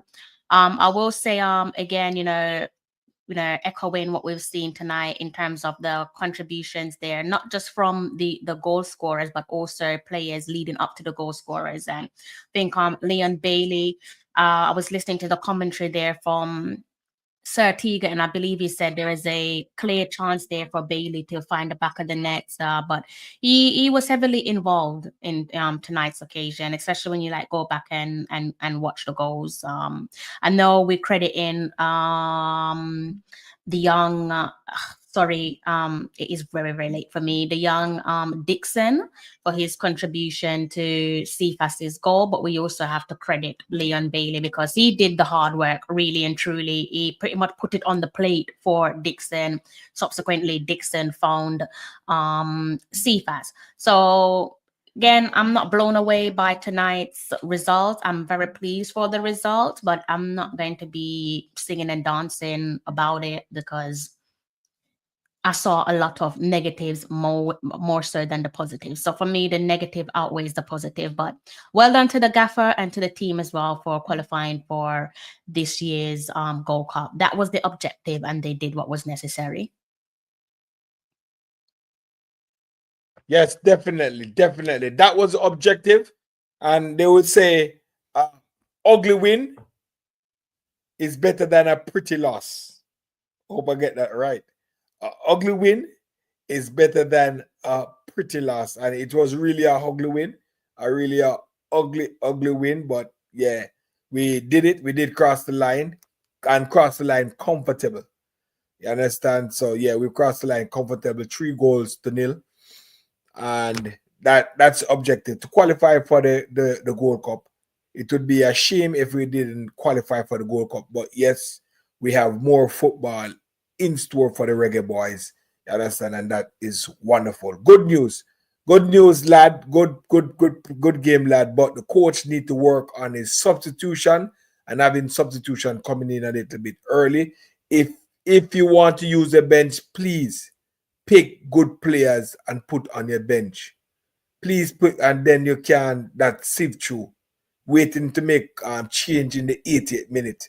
You understand? Close to the 90th minute. This can't go. So if we're playing a better team, I think they would have punished us. You understand? And I think that's why we didn't get no more goal. If the coach had made more upfront change by taking our Cephas, Warner Brown, putting on Kaim Dixon and Shamal, then we would have seen maybe more goals scored. Changed up on them, change up style of play. But anyway, they got the job done, and we can't argue. We're happy for that. CC, you want to give us your analysis? 3 hours. I know it's way past Crystal bedtime. CC, are you there? Yeah, I'm here. Yes, give us your analysis of the game. I'll say my analysis of the game is that no disrespect, as you can see, the stats read for themselves.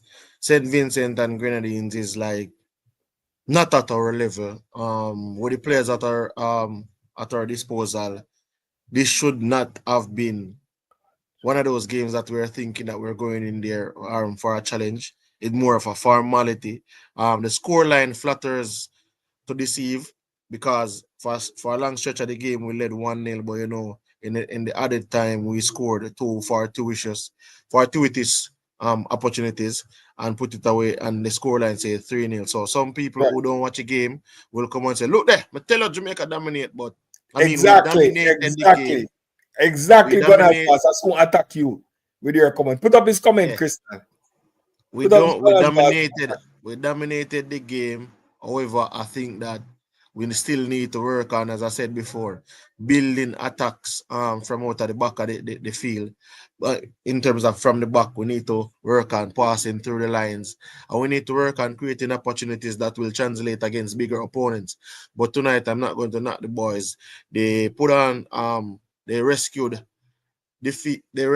a draw from the jaws of defeat last week in terms of the penalty, and then they salvage a victory tonight again in front of the fans at the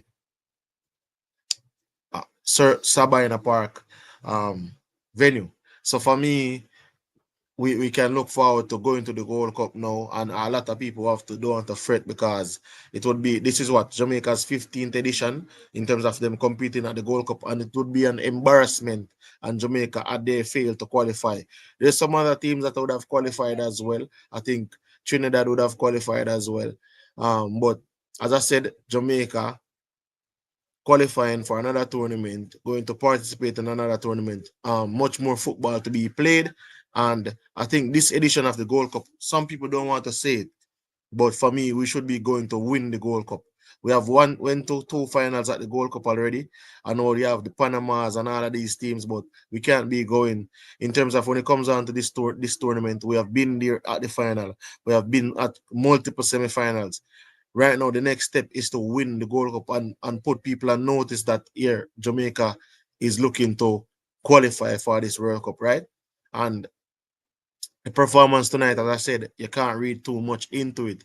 But I know the coach will go back to the drawing board. There were players that held their hands up. I think Warner Brown did himself some justice. And we should see Warner Brown in the upcoming World Cup qualification, given his runner form, if he continues with this runner form and stay injury-free. But, I mean, all in all, congratulations to the boys. They went out there, gave a better showing at home than that garbage that they did last week. I would say against the team when they went away. So for me, all in all, we just need to improve upon that. Add more quality players in terms of the players that weren't brought at this time around to the pool. And I mean, I still feel like the 11 that started today is a strong enough 11 going into the World Cup qualification. All right, okay. All right, let me attack Gunner's boss. Gunner's boss, if you was listening to the beautiful Crystal, what she was saying, the score doesn't really deflect the play. CC said it. We're 1 goal up to the almost 98th minute before the other 2 goals. And the second goal was an own goal. The second goal was an own goal. And the third goal was a goal worked by actually the second goal, it was involved by Leon Bailey, Lady Crystal, because he was the one that passed the ball and the player kicked the ball in the back of the net. The third goal again, he played the ball across. So Leon Bailey really put in a good shift. Leon Bailey really put in a good shift tonight. But Gunners boss, the second goal was an own goal. The third goal, way in the 95th minute. So the score don't really reflect what was really happening on the field. You might say we dominate. No. We had a 1-goal lead almost into the 80th minute of the game. You understand? So that's why it wasn't that really pretty performance and good goal build up and stuff like that. So that's why I said that. So that's for you. But anyway, all in all, at the end of the day, we won 4-1 on aggregate, which is good. And we're going to the Gold Cup. The mission has been completed. Doesn't matter how the mission was completed, it was completed. And that's what we want. Definitely that's what we want. And I'm happy for the win. All right. Lady Crystal, you want to close us off with what you have to say? It's probably not often where I feel some energy of excitement when it comes to our attackers. But I think based on what I've seen tonight and what I've seen in the underage group, I am excited to see what happens with Warner Brown and also the career trajectory of Seymour Reed. I think there's some exciting prospect there. Best of luck to both of their individual careers, both at club level and also international level. Hopefully it all comes to fruition for them. If you want to hear some more insight, couple chats on Seymour Reed, I will be doing a premiere after this live stream closes off, so please do try and stick around for that. Hear myself and the lads talk about Seymour Reed. So again, do stick around for that and we can get to chatting. Lads, I dropped a chat in the private chat. In the private chat. If you could go ahead and give it a quick little read before we close off on the show, please and thank you. I'm not sure if you can see it. Can you see it? So yeah, guys, if you could click on the link that I just shared in the comment section and make your way over to the stream, I would greatly appreciate it. Couple plugs to come your way. I'll start off with CC. Can you go ahead and plug your channel for us, please? Should go click on the in the chat section. No, to plug your channel. Oh, sorry. Let me give you a second. I'm dealing with it.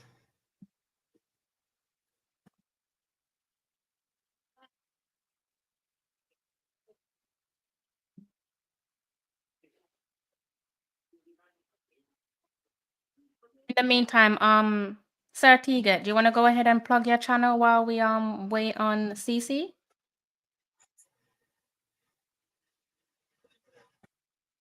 Nobody wants to plug their channel and my channel? Yes, please, sir. Okay. Can I hold on. You have to, I don't think, can I hint this? No. What I'm asking is to just let the people know like where to find yourself with your channel. Oh, okay. People, you can find me on the YouTube at Sports Down the Middle. Yeah, you can find me on Sports Down the Middle. That's where we at YouTube Sports Down the Middle. You can like my videos and subscribe and also share. You understand? Join the DTM family.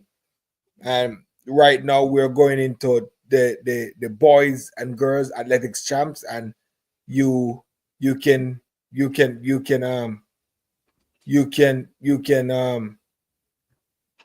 come in and see a lot of stuff. I want to drop in my my thing on here so you guys can see. Give me a second. So you guys, I'm gonna drop in the comment section where you guys can log on